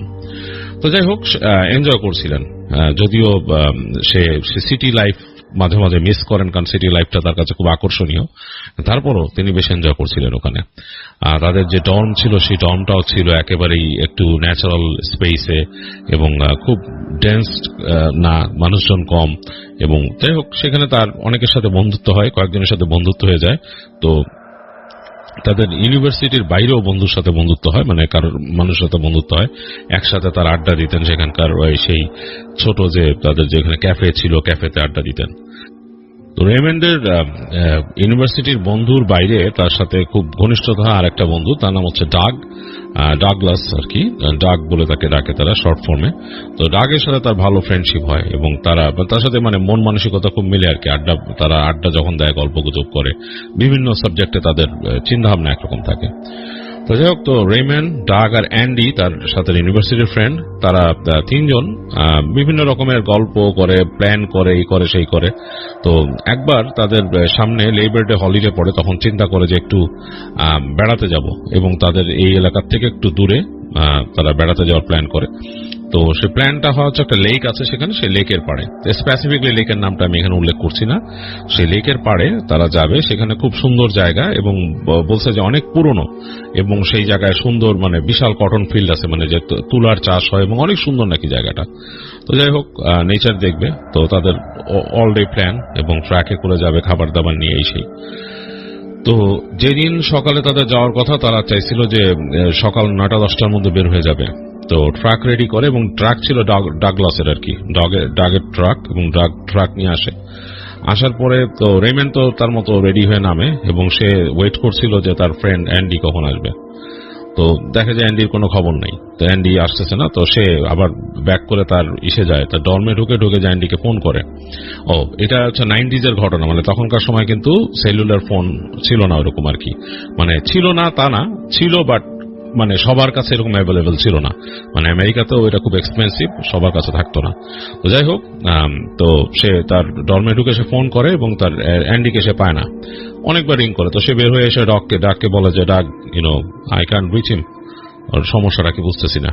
তো সে তারপরে কিছুক্ষণ তারা ওয়েট করে আবার রিং করে। তো এরপরে ওই অ্যান্ডির যে রুমমেট সে ফোন ধরে বলে যে অ্যান্ডির একটা কল আসে বাসার থেকে, তো he has to go somewhere. So সে কিছু বলে নাই, চলে গেছে, সরাসরি বের হয়ে চলে গেছে। তো এটা শুনে রেইমন্ডের খুব রাগ লাগে, সে এসে ডাককে বলে যে এই কাহিনী, সে অ্যান্ডি তো কই গেছে, ওর বাসার থেকে ফোন আসছিল বাড়ির থেকে, এবং সে কোথায় বের হয়ে গেছে, কাউকে কিছু বলে নাই। তো তখন তাকে ওই ডাক বলে যে আসলে কি করবি, তাহলে চল তো আমরা দুজন চলে যাই। বলে ঠিক আছে। তো তারা দুজন মিলেই রওনা দেয় ট্রাকে করে যাচ্ছে, খুব ভালো মজা লাগতেছে। এবং দিনটা ছিল মানে সানি, মানে খুব রৌদ্রোজ্জ্বল দিন, এবং বেশ ভালোই সূর্যের আলো পড়ছিল চারিদিকে, সুন্দর ভালো একটা এনভায়রনমেন্ট, খুব জোস একটা এনভায়রনমেন্ট। গান শুনতে শুনতে তারা যাচ্ছে দুজন ট্রাকে। তো গল্প করতে করতে গান শুনতে শুনতে এক সময় তারা ওই এলাকায় ঢুকলো আর কি, যেখানে তারা ঘুরতে আসছে লেকের কাছে।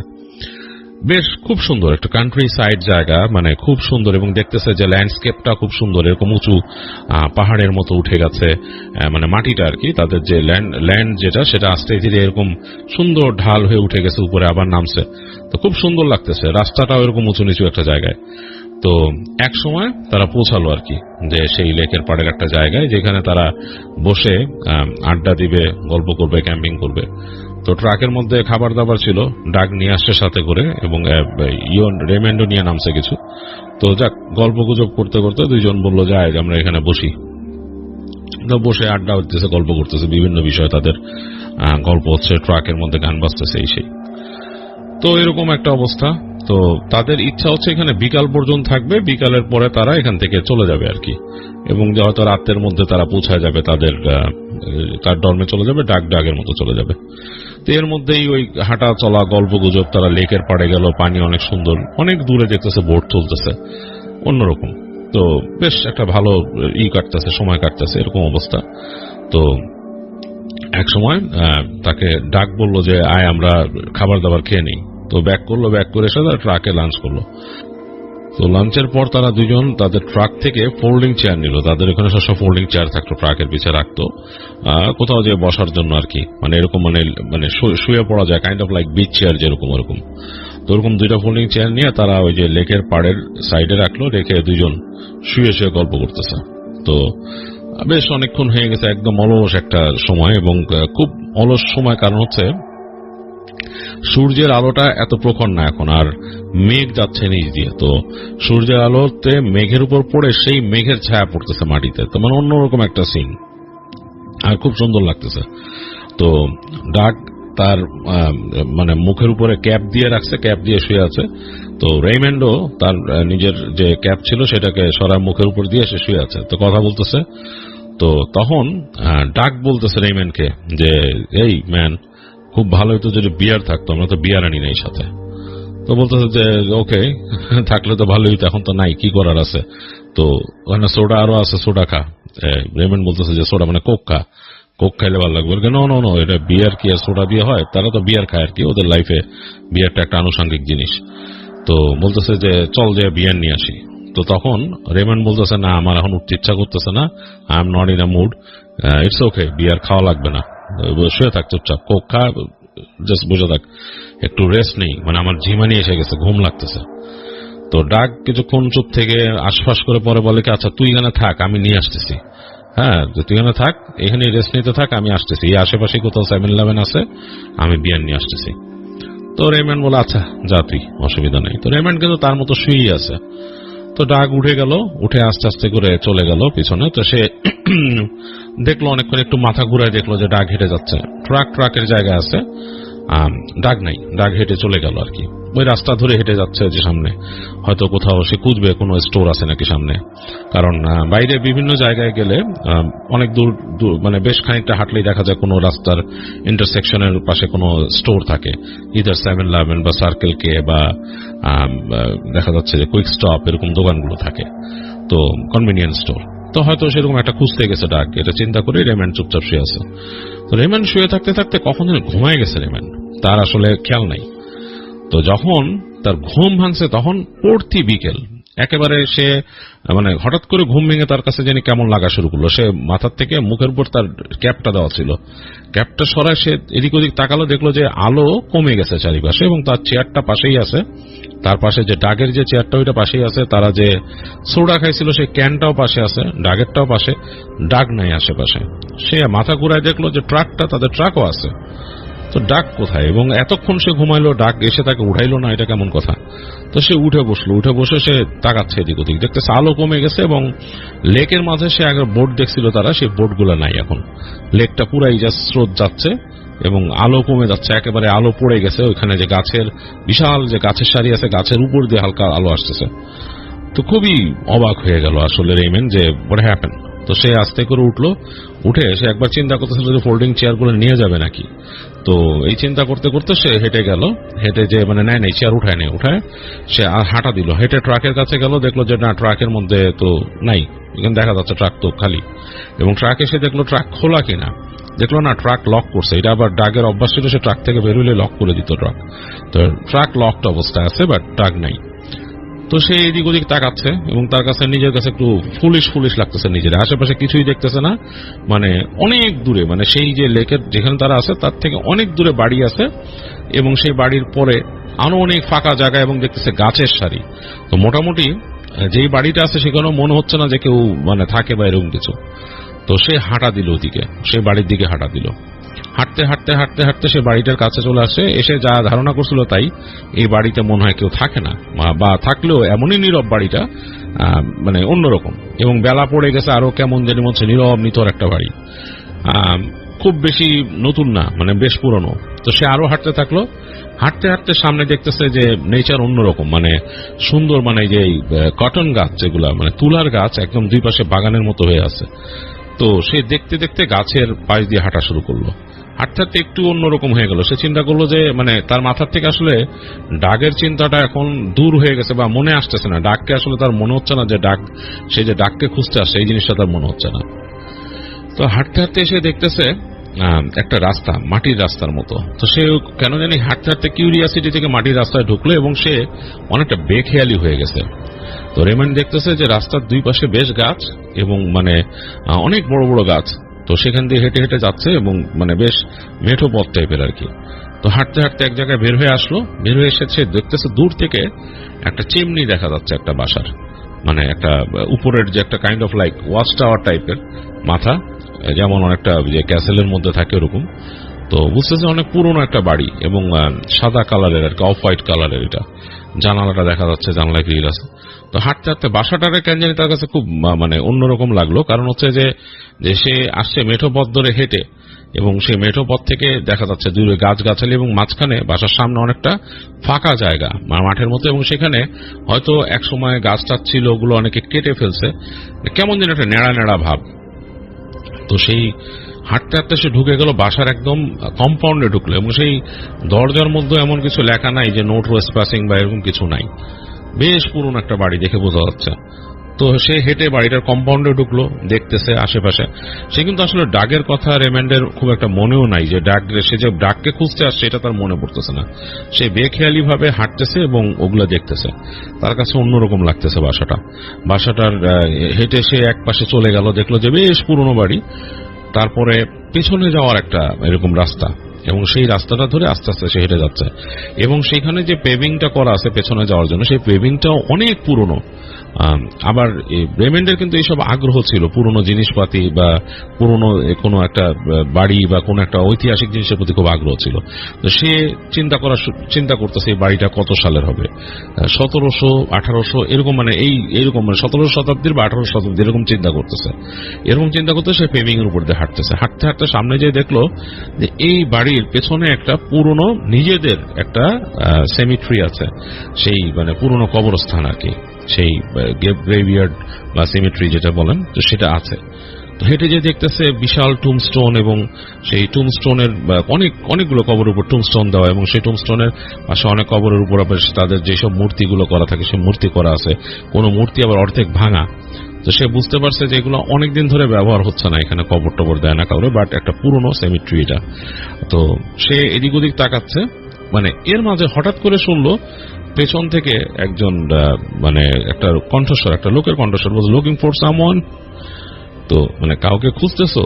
তো সে ফট করে তাকায়, দেখলো যে একজন বয়স্ক লোক, বেশ বয়স্ক, সে একটা ওভারকোটের মতো পরা। তখন অবশ্য ঠান্ডা কিন্তু কাইন্ড অফ পড়ে গেছে, কারণ ইসের কাছেও ঠান্ডা লাগতেছিল, রেমেন্ডের কাছেও ঠান্ডা লাগতেছিল। সে শুধু একটা জাস্ট সামার জ্যাকেট পরা ছিল তার ইসের নিচে, তার জাস্ট যেই শার্টের উপর একটা সামার জ্যাকেট পরা ছিল, কিন্তু ওই লোকটা ওভারকোট পরা, বেশ মাথার মধ্যে ক্যাপ দেওয়া। তো সে একটু হয়ে গেল যে কারো প্রপার্টিতে ঢুকলাম, সে বলছে লুকিং ফর সামওয়ান। তো সে বললো যে no, I was just looking for my friend, I was just wandering around, you know, I am new here, I was just looking around. বলতেছে যে আমি আমার বন্ধুকে খুঁজতেছিলাম, আমি নতুন, আমি যা দেখতেছিলাম সবকিছু অন্যরকম লাগতেছে আমার কাছে। তো সেই লোকটা বললো যে তোমার ফ্রেন্ড, সে এখানে কেন আসবে?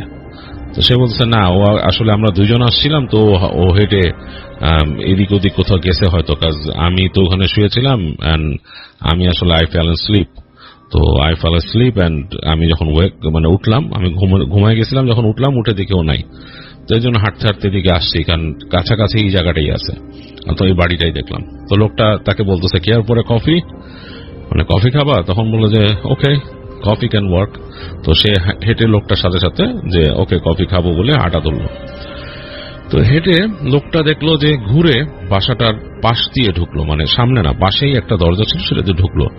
তো রেমেন তাকে ফলো করে ঢুকলো। ঢোকার পর সে দেখতেছে যে বাসাটা বেশ ভঙ্গুর দশা, মানে একেবারেই মানে মনে হচ্ছে যে এই বাসায় কেউ থাকে না, অ্যাবান্ডেন একটা বাসা, এবং বেশ পুরনো। সে বুঝতে পারছে যে এই বাসা বেশ পুরনো একটা বাসা। খুবই অবাক হলো যে এরকম একটা বাসা ভাঙা চোরা, এর মধ্যে আবার কফি খাওয়াইতে আনছে লোকটা তাকে, মানে তার কাছে অন্যরকম লাগলো। দেখলো যে হেঁটে লোকটা চলে গেল সামনে, যে একটা ছোট্ট একটা কাইন্ড অফ লাইক কিচেন বারের মতো ওখানে আছে, কিন্তু ওইটাও যে খুব নতুন তা না। এবং সেখানে খুব অবাক করা ভাবে সেখানে একটা কফি পট ওখানে গরম হচ্ছে, সেটা দেখছে। তো দেখার পর লোকটা দেখলো যে তার কাছে ওখানে আবার লোকটার কাছে ওখানে মাগও আছে, কফি মাগও আছে, ইত্যাদি টুকটাকি যে সুগার এন্ড ইত্যাদি ইত্যাদি ওখানেও রাখা আছে, একটা সেট আপ আছে টোটাল। তো লোকটা তাকে দেখালো যে কফি ইসের থেকে পার্কুলেটার থেকে কফি ঢাললো, ঢেকে তাদের জিজ্ঞেস করলো কতটুকু সে চিনি নিবে, সে বললো, বলে মিলাই দিল। তো বলতে তো তোমরা এখানে কি করতে আসছিলা? লোকটা তাকে জিজ্ঞেস করছে। বলে আমি তো বললাম যে আমরা ঘুরতে আসছিলাম। বলে কি করো? জিজ্ঞেস করতেছে কি করো তোমরা? তখন বলতেছে যে আমরা অমুক ইউনিভার্সিটিতে পড়াশোনা করি, তো আজকে আমরা এই উইকেন্ডে আর কি, লেবার ডে ছিল, তো ঘুরতে আসছি এই কারণে। তো বলছে ওকে, হ্যাঁ ভালো। তো বলছে যে দেখো এই জায়গাটা নির্জন, এরকম ওয়ান্ডারিং অ্যারাউন্ড করা ভালো না, তোমার বন্ধুও এরকম করতেছে, তো সে কি তোমাকে ফেলে চলে গেছে নাকি ফ্রেন্ড? তো সে বলছে না, চলে যাওয়ার তো কথা না, কারণ আমাদের ট্রাক তো এখানে আছে। বলো ও আই সি, তো বুঝলাম, তাই বলে তো বসে তো বলছে ট্রাই দ্য কফি। তো রেমেন কোনো কথা না বলে কফিতে চুমুক দিল। তো লোকটার সাথে কথা বলতেছে সে, তো সে বেশ কয়েকটা চুমুক দিচ্ছে, 2টা কি 3টা। তারপর তার চোখের সামনে হঠাৎ করে লোকটার চেহারা কেমন জানি ঝাপসা হয়ে আসলো, তার মাথাটা একটু ঘুরে উঠলো, সে আর কিছু মনে করতে পারতেছে না, সে মানে ফেইন্ট হয়ে গেল, আসলে তার কোনো সেন্স নাই। রেমেন্ডের যখন সেন্স ফিরছে, সে ফিল করতে পারতেছে সে কোনো একটা জায়গায় আছে, এবং জায়গাটা অন্ধকার, বেশ অন্ধকার, হালকা আলো আসতেছে। তার চোখ তখন খুলতেছে, রেমেন চোখ খুলতেছে, হালকা হালকা আলো বুঝতে পারতেছে, লাল হলুদ টাইপের একটা আলো, মানে কাপা কাপা আলো, মানে কাইন্ড অফ লাইক কোন অগ্নিশিখা যদি জ্বলে সেটা থেকে যদি আগুন হয় সেটা, এবং সেটা মানে কোন মোমবাতির আলো হবে, কারণ খুব বড় লাইট না, সোর্স না। তো অনেকক্ষণ তার চোখে ঝাপসা দেখতে দেখতে এক সময় সে চোখ মেললো যে সে শুয়ে আছে কোথাও। তো সে উঠতে গেছে, উঠতে যেয়ে দেখলো যে না, তার হাত বাঁধা, তার পাও বাঁধা, তার হাত পা দুইটাই বাঁধা। খুবই একটা মানে ভয়ঙ্কর ব্যাপার। সে নিজেকে যে এমন জায়গায় আবিষ্কার করবে সে ভাবতেও পারে নাই।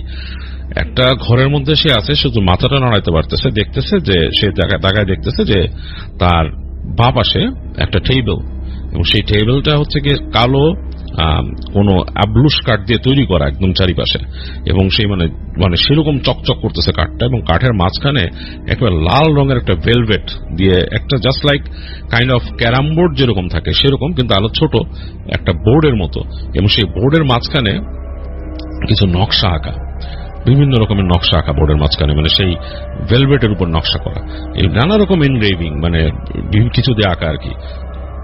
এবং সেই যে বোর্ডটা আছে সেই বোর্ডের মধ্যে জ্বলতেছে, ক্যান্ডেল জ্বলতেছে সেখানে, এবং সেই বোর্ডটা সম্ভবত ষড়ভুজ, মানে 6 কোণা একটা বোর্ড, এরকম মানে একেবারে 4 কোণা না, 6 কোণা একটা বোর্ড, এবং সেটার মধ্যে এরকম মোমবাতি জ্বলতেছে অনেকগুলা। খুবই মানে সে অড ফিল করলো বোর্ডটা দেখে, এবং বোর্ডটা ওখানে রাখা, এবং বোর্ডের ওই পাশে মোমের আলোগুলো যে সব মাঝখানে পড়ছে, ওই পাশে অন্ধকার, ওই পাশে কিছুই বোঝা যাচ্ছে না, এবং একদম নিস্তব্ধতা ঘরের ভেতরে, তার সে বাধা। তো সে আস্তে করে তার মাথাটা ডান দিকে ঘুরালো দেখার জন্য ডান দিকে কি আছে। ডান দিকে মাথা ফেরানোর পর রেমন্ডের একেবারে আত্মা উড়ে গেল, এবং ভয়ে আত্মা খাঁচা ছাড়া হয়ে গেল। সে ডান দিকে তাকাই দেখতেছে যে সে বুঝতে পারলো যে সে একটা বাক্সের উপর শোয়া, বাক্সটা কাইন্ড অফ লাইক ক্যাসকেটের মতো। এটা বুঝতে পারছে কারণ সে দেখছে ডান দিকে তার সাথে একেবারেই সমান্তরাল ভাবে একটা ক্যাসকেট রাখা, কালো ক্যাসকেট, এবং সেই ক্যাসকেটের উপরে ডাগ শুয়ে আছে হাঁ করে, ডাগের মানে বুঝতে পারছে প্রাণ নাই, চোখ খোলা, এবং যেটা দেখে সবচেয়ে সে ভয় পাইছে ওখানে তো চোখ খোলা ডাগ শুয়ে আছে হাঁ করে, এবং ডাগের বুকের কাছটা পুরো মানে চেরা, সেখানে মানে মনে হচ্ছে যে তার বুক খুলে কিছু বের করে নেওয়া হয়েছে। এটাতে সবচেয়ে বেশি ভয় পাইছে সে, মানে বলার মতো না, মানে মানে ভয়ে সে থরথর করে কাঁপা শুরু করলো, কিন্তু সে কিছু করতে পারতেছে না। খুব হাত মনানোর চেষ্টা করতেছে, তার হাতটা মনে হচ্ছে যে আরো ফেসে যাচ্ছে এখানে। তো এই যখন অবস্থা, সে আসলে মানে কিছুই করতে পারতেছে না, রেমন্ডের প্রচন্ড ভয় লাগতেছে। তো রেমন্ডের একটা ব্যাপার ছিল, রেমন্ডের হাত কিন্তু খোলার একটা অভ্যাস ছিল, ছোটবেলায় সে খেলতো তার অন্যান্য যে কাজিন ফ্রেন্ডদের সাথে খেলতো, সেটা হচ্ছে যে সে তার যে এই যে এই থামের হাড্ডিটাকে সে একেবারেই পাশে নিয়ে আসতে পারতো। তারা খেলতো মানে কি, তাদেরকে ওই যে স্কাউটের খেলার মতো কাইন্ড অফ লাইক ওইটাও সে ট্রেনিং করছে, যে কিভাবে পায়ের নিচ দিয়ে হাত ছুটে আনতে হয়। তারপর তার এই একটা স্পেশালিটি ছিল যে সে তার এই থামের আঙ্গুলটাকে একদমই করে চিকন করে সে হাত খুলে আনতে পারতো। তো ওই মুহূর্তে সে প্রচন্ড ভয়ও চিন্তা করতে থাকে যে আমার হাত ছুটাইতে হবে। তো সে তখন তার ডান হাতের এই হাতটাকে একদম করে সে চেষ্টা করতেছে অনেকভাবে বের করতে। তো দেখলো যে অনেকটাই অর্ধেকের মতো তার হাতের বের হয়ে আসছে।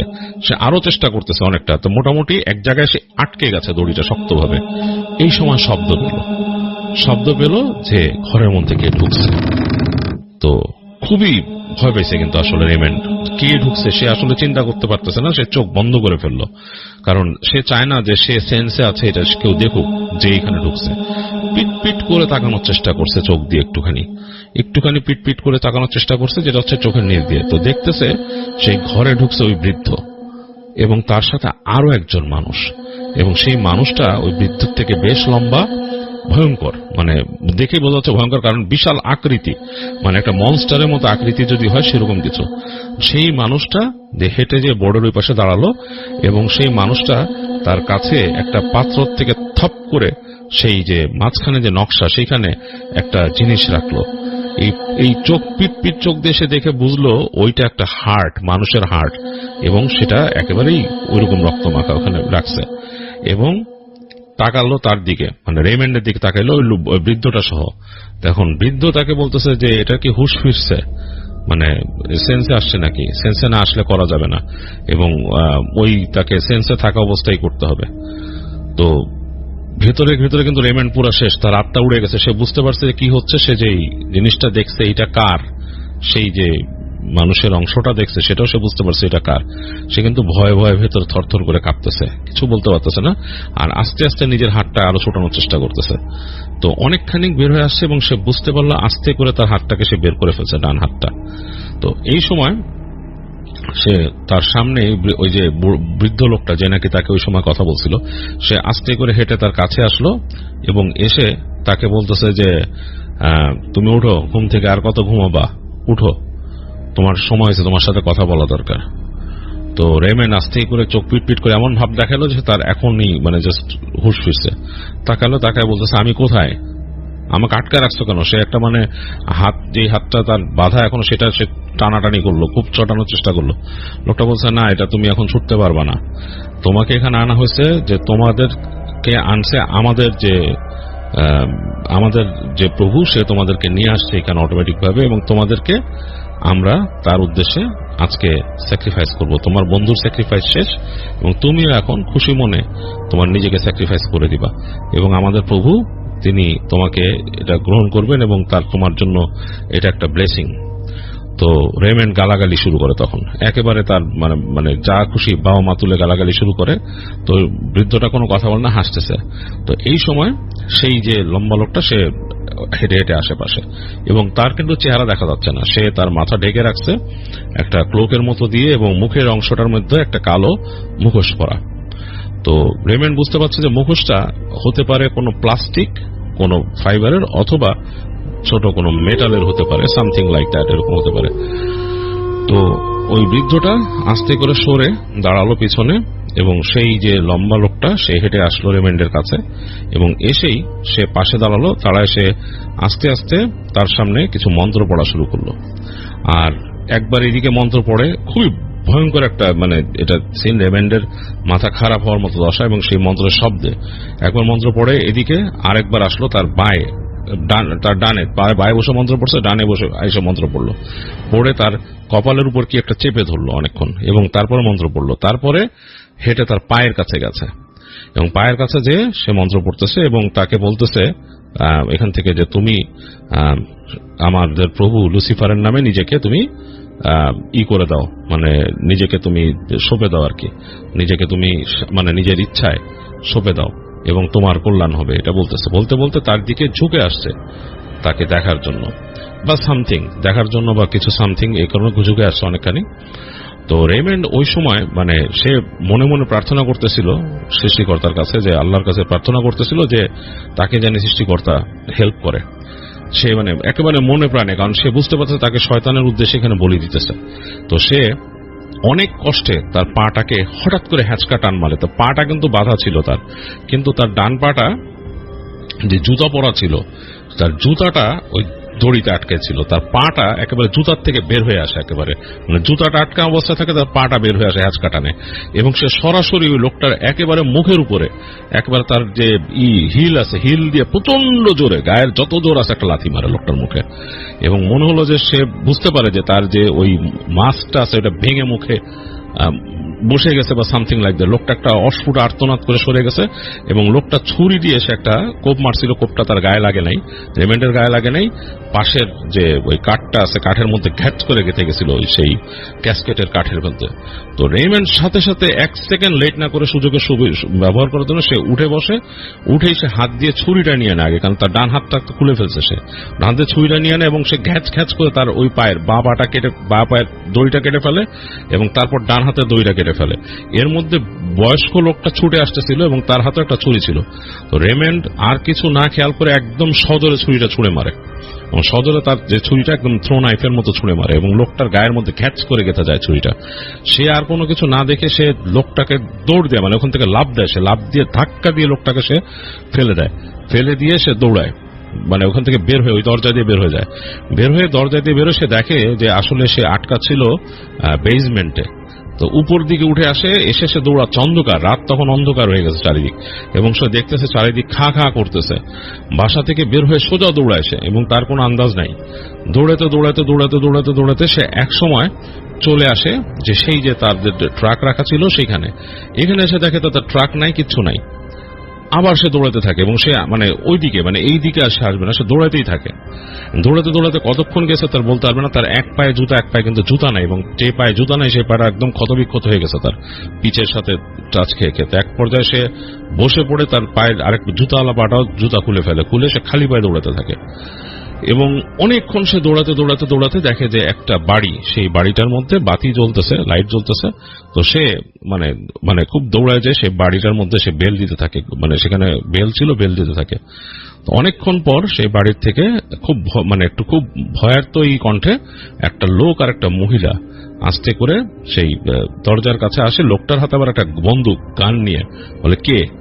তাকে দেখে গানটা অর্ধেক উঁচা করে লাগছে লোকটা। সে বলে যে প্লিজ হেল্প মি, অনেক রিকোয়েস্ট করে। তো রেমন্ডের এই হেল্পের কথা শুনে লোকটা, মহিলাটা একসময় দরজা খুলে দেয়। তো সে ভেতরে ঢোকার পর লোকটা দরজা আটকায়, বলে যে আমি খুব বিপদে পড়ছে, আমাকে হেল্প করেন। তো বলে কি হয়েছে? লোকটা গান উঁচা করে রাখছে তখন। সে বলে প্লিজ গানটা সরান, আমার কথা শুনে আমাকে হেল্প করেন। তো লোকটা তারপর বলে যে আচ্ছা ঠিক আছে, গান সরা রেখে তাকে বসে দেয় এবং মহিলা যে ফার্স্ট এইড কিট নিয়ে আসে তার পায়ের এগুলো ব্যান্ডেজ পুরো ছিলে টিলে একদম শেষ পা। তো তখন সে বলে যে আমাকে এরকমই করছে, এখানে একটা এই জায়গায় বাড়িতে এরকম আমাকে মারার চেষ্টা করছে এই সেখান। তো লোকটা শোনার পর লোকটা বলে আচ্ছা আমি জানি না, এখানে হইতে পারে, কারণ ওইরকম জায়গাতে এইসব যে অ্যাবান্ডান্ট প্লেসগুলোতে অনেক খারাপ কাজ হয় এবং অনেক বাজে বাজে এরকম আছে যারা ডেভিল ওয়ার্শিপার, তারা এই ধরনের কাজ কারবার করে। যাই হোক, তোমাকে আগে আমরা ট্রিটমেন্ট দেই, তারপর 911 কল দিবে। তো তার ট্রিটমেন্ট দিয়ে ওখানে তারা ইমার্জেন্সি কল দেয়। অনেকক্ষণ পরে তাদের সেখানে প্যারামেডিক্স আসে, পুলিশও আসে। আসার পর তাকে ন্যায় নিয়ে জিজ্ঞেস করে কি ব্যাপার স্যাপার। তো সে বলে যে এরকম ঘটনার স্টেটমেন্ট দেয় রেমন্ড। তো স্টেটমেন্ট দেওয়ার পরে তাকে নাকি সেই প্যারামেডিক্সের গাড়িতে নেয় আর পুলিশ চলে যায় ওইখানে। তো রেমন্ডকে নিয়ে গেছিল ইমার্জেন্সিতে। আর ওইখানে যে পরবর্তী সেশনে আর কি, যে পুলিশ নাকি ওইখানে যে সেই যে বাড়ির কথা বলছে স্পেসিফিক, সেই বাড়িতে যায়। সেই বাড়িতে যে পুলিশ কিছুই পায় নাই। তার ফ্রেন্ড ডাগের যে ট্রাকটা, সেটা অ্যাক্সিডেন্ট অবস্থায় পাইছে, যে দূরে একটা ডিচের মধ্যে, ওই দিন না পরবর্তীতে একটা ডিচের মধ্যে উল্টায় পড়ে ছিল ট্রাক। এবং ডাগ নাকি সেই ট্রাকের অ্যাক্সিডেন্টে ব্যাপকভাবে আহত হয়ে তার শরীর ক্ষতবিক্ষত হয়ে গেছে এবং মানে খুবই একটা বাজে অবস্থা, সে মারা গেছে ওইভাবে, মানে ওইটাই বলে অ্যাক্সিডেন্টাল ডেথ। আর রেমন্ডের স্টেটমেন্ট নিয়ে অনেক কনফিউজ হয়ে যায় পুলিশ, এবং তারা বলে তারা ওইখানে ওই বাড়িতে কিছুই পায়নি, কোনো এভিডেন্স নাই। রেমন্ড যা বলছে সেরকম কিছুই নাই। রেমন্ডকে মেন্টাল চেক আপের জন্য পাঠানো হয়, মানে এটার জন্য তাকে একজন মানে কাউন্সিলরের কাছে পাঠানো হয় এবং সে সেখানে যায়। অনেকদিন তার এই সাইকিয়াট্রিস্টের কাছে তার নিতে হয় এবং সাইকিয়াট্রিস্টকে সে যা বলে, রেমন্ড কনফিউজ ছিল, মানে রবির ভাই, সে অনেকদিন কনফিউজ ছিল যে তাকে কি সাইকিয়াট্রিস্ট বিশ্বাস করে কিনা। সাইকিয়াট্রিস্ট যদিও তাকে বলতেছে যে আমি তোমাকে বিশ্বাস করি, এরকম হতেই পারে, পৃথিবীতে অনেক খারাপ এরকম ওয়ার্শিপার আছে এবং তাদের অনেক কানেকশনস আছে, তারা কিন্তু অনেক কিছু এরকম করতে পারে। সো আমি তোমাকে বিশ্বাস করি, তোমাকে বিশ্বাস না করলে বরং তোমাকে আমি সাইকোলজিক্যালি আরো হার্ট করব। But just think like that, এরকমও হতে পারে যে তুমি কোন একটা ঘোরের মধ্যে চলে গেছিলে ওই দিন, তুমি ভুল কিছু দেখছো। তো রেমন্ড বলে তাহলে আমি কিভাবে আহত হইলাম, এগুলো ডটস তো মিলে না। তোমরা যদি এটা বলো তাহলে আমি কিভাবে গেলাম, আহত হলাম, দৌড়ালাম, এক বাড়িতে যে আশ্রয় নিলাম, সেগুলোর একটাও তো ভুল না। সেই বাড়ির মানুষ আমাকে ওখানে বসে ফার্স্ট এইড দিছে, তারা 911 কল করছে, তো কিছুই কিন্তু এগুলো ভুল না। তো এগুলা কিভাবে ঘটলো? যাই হোক, সাইকিয়াট্রিস্ট বলে যে আমি তোমাকে ধরো বিশ্বাস করি, বাট তোমাকে তো অন্য কেউ বিশ্বাস করে না, কারণ তারা তো কোনো এভিডেন্স পায়নি। তোমার বন্ধু অ্যাক্সিডেন্টে মারা গেছে, সে হয়তো বের হয়েছিল কোথাও, তোমাকে রেখে তুমি যেহেতু ঘুমায় গেছিল, তুমি উঠে হয়তো তার গাড়ি দেখো নাই, বাকিটা ছিল তোমার কল্পনা। যাই হোক, মোট কথা রেমন্ডকে পুরো একটা কনফিউজড অবস্থায় তারা রেখে দেয় এবং রেমন্ড এরকম সাইকোলজিক্যালি অনেক ডিস্টার্ব ছিল বেশ অনেকদিন। তারপর সে আস্তে ধীরে পড়াশোনা শেষ করে, সেখান থেকে শেষ করে সে চলে আসে তার নিউ ইয়র্কে এবং পরবর্তীতে সে অন্য একটা স্টেটে মুভ করে যায়। যাই হোক, এই ছিল রবির শেয়ার করা ঘটনা, আসান যেটা রবির কাছ থেকে কালেক্ট করছে, রবির ভাই রেমন্ডের কাহিনী।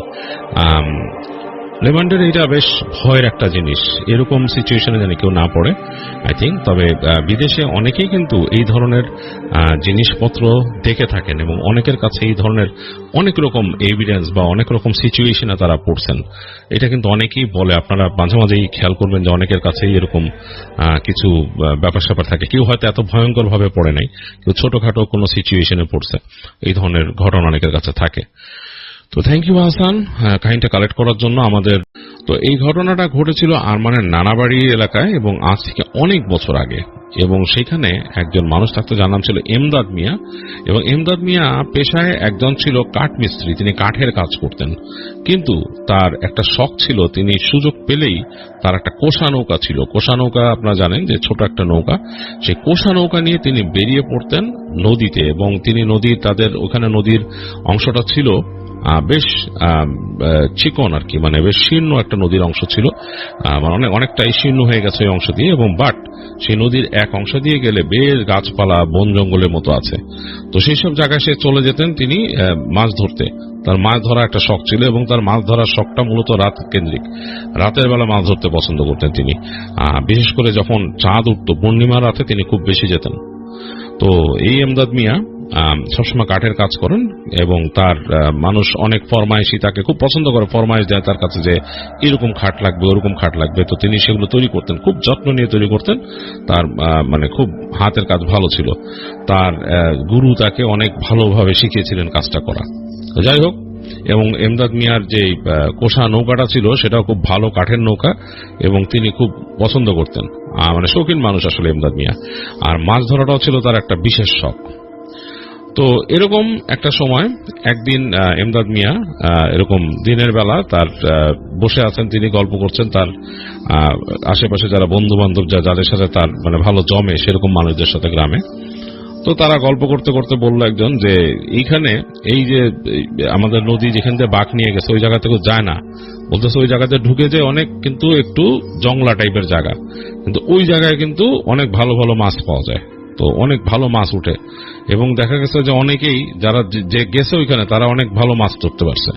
তো একজন বলতেছে তাদের মধ্যে যে যারা ওই জায়গায় গেছে তারা ভালো মাছ ধরতে পারছে, বেশিরভাগ মানুষ যায় না ওই জংলা দিকে, ভয় আর ওদিকে ঢুকে না মানুষ।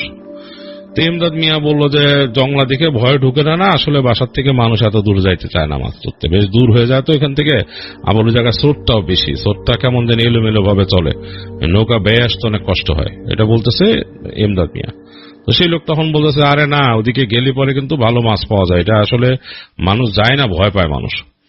ইমদাদ বলে আমি তো রাত্রেবেলা নৌকা নিয়ে যাই বিভিন্ন জায়গা, ওখান থেকে আমি খুব কাছেও গেছি, কিন্তু আমি আর ওদিকে যাই নাই, কারণ হচ্ছে স্রোতের জন্য, স্রোতটা এলোমেলো হয়ে যায় আর বাসার থেকে অনেক দূরে, পরে ওইখান থেকে বেয়ে আসতে অনেক কষ্ট হবে, আর আমি একা ছিলাম এর জন্য যাই নাই।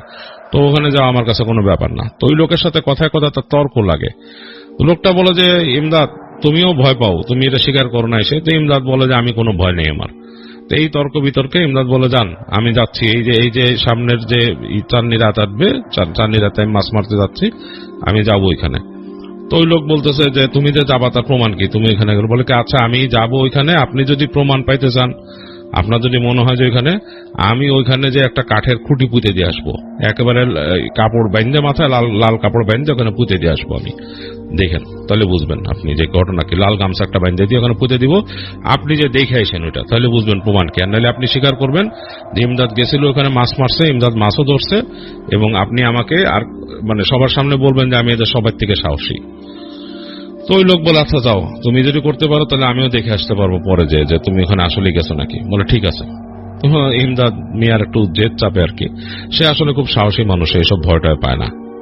তো এরকম আসলেই নেক্সট ডে যেদিন তার আসলো, মানে পূর্ণিমা আসলো, তার মাছ ধরার এমনি প্ল্যান ছিল, সে তার সব সরঞ্জাম গুছায় তার বাসাতে তার স্ত্রীকে বলল যে আমি বেরোচ্ছি, যাচ্ছি মাছ ধরতে। তার স্ত্রী তাকে বিদায় দিল, জানে যে স্বামীর অভ্যাসই এরকম, সে তো আর শুনবে না, তিনি পছন্দ করতেন না এই রাতের বেলা তার হাজবেন্ডের মাছ ধরার যে অভ্যাস, কিন্তু কিছুই বলার নেই।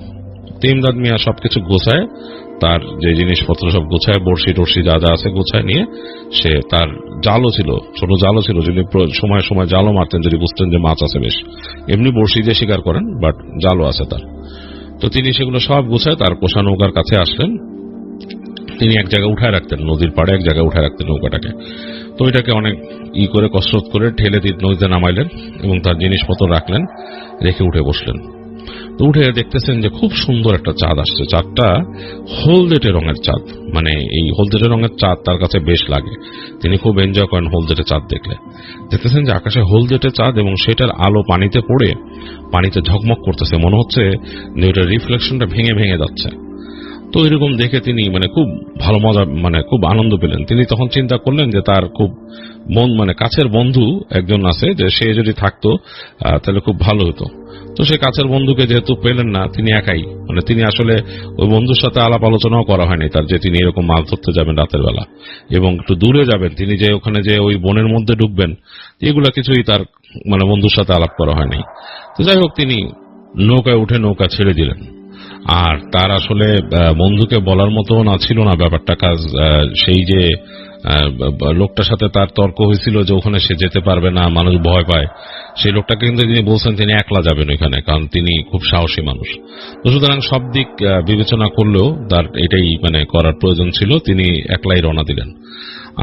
তিনি তার ফ্রেন্ড নিতাইকে, তার বন্ধুর নাম ছিল নিতাই, তিনি ভাবছেন যে নিতাইয়ের সাথে পরে তিনি আলাপ করবেন এবং তার এই তিনি যে ঘুরে আসছেন পুরো এক্সপিরিয়েন্সটা তিনি বলবেন, এটার মধ্যেও একটা আনন্দ আছে। তো এই চিন্তা করে তিনি যাচ্ছেন। তো ইমদাদ মিয়া আস্তে আস্তে নৌকার দাঁড় বাইছেন এবং তার অসাধারণ লাগছে। অসাধারণ লাগার মূল কারণ হচ্ছে যে চাঁদের আলোটা মনে হচ্ছে নদীর খুব কাছাকাছি চলে আসছে এবং তিনি তাদের যেই অংশটার থেকে বেশ একটু বড় জায়গায় পৌঁছায় গেলেন। নদীটা যেখানে চওড়া সেখানে আরো সুন্দর লাগছে। চাঁদটা মনে হচ্ছে আর একটু নেমে গেছে এবং নেমে যে মনে হচ্ছে পানির উপরে চাঁদের আলো পড়তেছে এবং সেটাই ঢেউয়ের সাথে মিশে মিশে আসতেছে, প্রতিটা ঢেউয়ের মাথায় চাঁদের আলো। এরকম দেখতে দেখতে তিনি আস্তে আস্তে করে তিনি তার মতো বৈঠা বাইছেন এবং তিনি চিন্তা করলেন যে তিনি প্রথমে একেবারে শুরুই করবেন, মাছ ধরা শুরুই করবেন ওই জায়গায় যেই জায়গাটা তাকে বলছে, যেই জায়গায় মানে ভয় পায়, মানুষ যায় না, এবং সেই জায়গাটায় যেই শুরু করবেন। তো তিনি আস্তে আস্তে নৌকা বাইতে বাইতে তিনি একেবারে সেই নদীর চওড়া অংশ পার হয়ে চলে আসলেন আবার সেই সংকীর্ণ অংশে, যেই জায়গায় আবার নদী সংকীর্ণ হয়ে গেছে। এবং এখান থেকে কিন্তু মোটামুটি আরেকটু সামনে গেলেই সেই গাছপালা বন জঙ্গলের অংশটা শুরু হবে, যেই জায়গায় স্রোতটা একটু অন্যরকম, মানে একটু খরস্রোতা, বেঁকে গেছে নদী, স্রোতটা অন্যভাবে চলে। নদী যদিও ওখানে সংকীর্ণ হয়েছে, বাট স্রোতটা অনেক অন্যভাবে চলে আর কি, বাঁকা জায়গায় সাপের মতো স্রোত এঁকে বেঁকে চলে এবং কয়েক জায়গায় খুব তীব্র স্রোত আছে। এবং মানুষ এই কারণেই ভয়ে ওই জায়গাটা শান্ত যায় না, কারণ হচ্ছে যে ওই জায়গায় যদি চলে যায় একেবারে মানে তাদের অঞ্চলের মানুষরা খুব একটা যায় না, কারণ হচ্ছে ওই জায়গায় যদি চলে যায় ওই স্রোতের মধ্যে পড়তে হয় এবং এইসব ছোট কোষা নৌকাগুলা আবার বেয়ে এইদিকে আসাটা খুব কঠিন হয়ে যায় তাদের জন্য, মানে এটা তাদের জন্য একটু কঠিন হয়ে যায়, বেশ সময় সাপেক্ষ ব্যাপার। আর রাতের বেলা তো মানুষ আসলে ওইসব জায়গায় যাই না। তো তিনি যখন সংকীর্ণ অংশ ঢুকছেন তখন দুই একটা জেলে নৌকা তিনি দেখছেন যারা রাতে এরকম মাছ ধরে, বাট এছাড়া তিনি যখন এই অংশে চলে আসলেন, সংকীর্ণ অংশ দিয়ে আরো সামনে যাচ্ছেন, তখন আস্তে আস্তে আর কোনো নৌকা দেখছেন না। তিনি একেবারেই গাছগাছালি একদম নিঝুম নদীর পাড়ের যে পরিবেশ, যে বনের শব্দ সেটা তিনি পাচ্ছেন। আর তার সাথে ছিল হচ্ছে একটা হ্যারিকেন, এবং হ্যারিকেনটা তিনি আরো ভালো মতো বাড়িয়ে দিলেন আলোর কিছুটা সোর্স পাওয়ার জন্য। সেই আলো কিন্তু অন্যরকম লাগছে, কারণ চাঁদের আলো আছে। চাঁদের আলো যদিও এই যে বড় বড় গাছ আছে নদীর দুই পাশে, সেই গাছে অনেকটা আটকে যাচ্ছে, মানে একটা হলদেটে আলো চারিপাশে আছে, আর তার যে হ্যারিকেনের আলো সেটাতে কিছু জায়গা আলোকিত হয়ে আছে। সংকীর্ণ অংশে স্রোতের শব্দও পাচ্ছেন, স্রোত বেড়ে গেছে এবং তার নৌকার গতিও মনে হয় বেড়ে গেছে। এবং তিনি মোটামুটি এবার একটু সাবধানে তার হাল ধরে রাখতেছেন তিনি, যে যাতে নৌকাটা আবার যে পাড়ের মধ্যে কোথাও, যেহেতু বাঁকা জায়গাটা বেঁকে গেছে, যাতে বাড়ি না খায় এরকম। তো তিনি যাচ্ছেন এবং তিনি কিন্তু এনজয় করছেন। তিনি দক্ষ, কিন্তু তিনি একজন দক্ষ মাঝিও একসাথে, তিনি খুব দক্ষভাবে মানে নৌকা বাইতে পারেন, এটা তার নিজের সুনামও আছে, তার তিনি ভালোই জানেন। তো তিনি মোটামুটি বাঁকগুলো কাটায় কাটায় যাচ্ছেন। নদী যেখানে সংকীর্ণ কিন্তু স্রোত বেশি, স্রোতের শব্দ পাচ্ছেন, কুলকুল স্রোত, এবং গাছের উপর দিয়ে একেবারে চাঁদের আলো হালকা এসে পড়ছে, চাঁদটাকে দেখা যাচ্ছে, আকাশটা হঠাৎ আবার বাঁকে হারিয়ে যাচ্ছে। তো এরকম কয়েকটা বাঁক পার হওয়ার পর তার কাছে খুব মানে মজা লাগলো। তিনি মনে করলেন যে এটা অনেকটা কসরতের মতো একটা ব্যাপার। তিনি বললেন আমি এখানে আগে আসি নাই কেন, আর এই স্রোতের মধ্যে মানুষ মাছ ধরে কিভাবে? নৌকা থামায় তো ধরতে পারার কথা না, কারণ নৌকা মুভ করবে সব সময়। এখানে নৌকা কোথাও আটকায় রাখা যেতে পারে নোঙর করে, কিন্তু সেই স্রোতের টানতে থাকবে নৌকারে। তো এরকম দেখতে দেখতে, এবং গাছগাছালি পুরো একটা জঙ্গলের মতো পুরো, এবং সেই সময় গাছগাছালি আরো অনেক বেশি ছিল। তো এরকম কয়েকটা বাঁক পার হওয়ার পর এক জায়গায় তিনি বাঁয়ে একটা ছোট্ট খাড়ির মতো দেখতেছেন, যেটা হচ্ছে একটা বালির একটা পাড় আর কি। বালির পাড় অনেকটা কাইন্ড অফ সমুদ্রের পাড় যেরকম থাকে, এইভাবে বালি নেমে গেছে আর কি, এবং স্রোত যে ছলাৎ ছলাৎ বাড়ি খাচ্ছে পাড়ে। এবং ওইখানে স্রোতের ইসে তিনি একটু বাঁয়ে কাত করতেই তার নৌকা একদম যে বালির মধ্যে খেচ করে যে বিঁধল। তো তিনি সাথে সাথে তার ওখানকার যে নোঙর করার জিনিসটা গেঁথে দিলেন বালির মধ্যে, এবং সে বৈঠা দিয়ে বাড়ি দিয়ে আরো বেশি গভীরে ঢুকাই দিলেন, সেটা দিয়ে নৌকাটাকে আটকালেন সেখানে। এবং তিনি বুঝলেন যে এইখানে বসেই মাছ ধরা যাবে সুন্দর।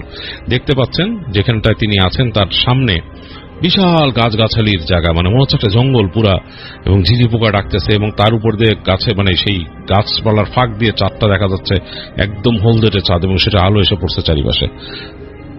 তো ইমদাদ মিয়া এই প্রাকৃতিক দৃশ্য দেখে একদম মোহিত হয়ে গেলেন, তার কাছে অসাধারণ লাগতেছে। তিনি চিন্তা করতেছেন দাঁড়ায় দাঁড়ায়, এরকম একটা সুন্দর জায়গায় এতদিন আসি নাই, খুবই অবাক কাণ্ড। তো তিনি আবার চিন্তা করতেছেন যে এখানে তিনি যে বালির পাড়ে দাঁড়াইছেন সেখানে চিন্তা করলেন যে এইখানে মানে মানুষজন এসে কোথায় যায়। তো তিনি ভালো মতন খেয়াল করে দেখলেন ওই জায়গাটা মনে হচ্ছে আনটাচড, দেখে মনে হচ্ছে না যে কোনো মানুষ এখানে হেঁটে চলাফেরা করে বা কিছু।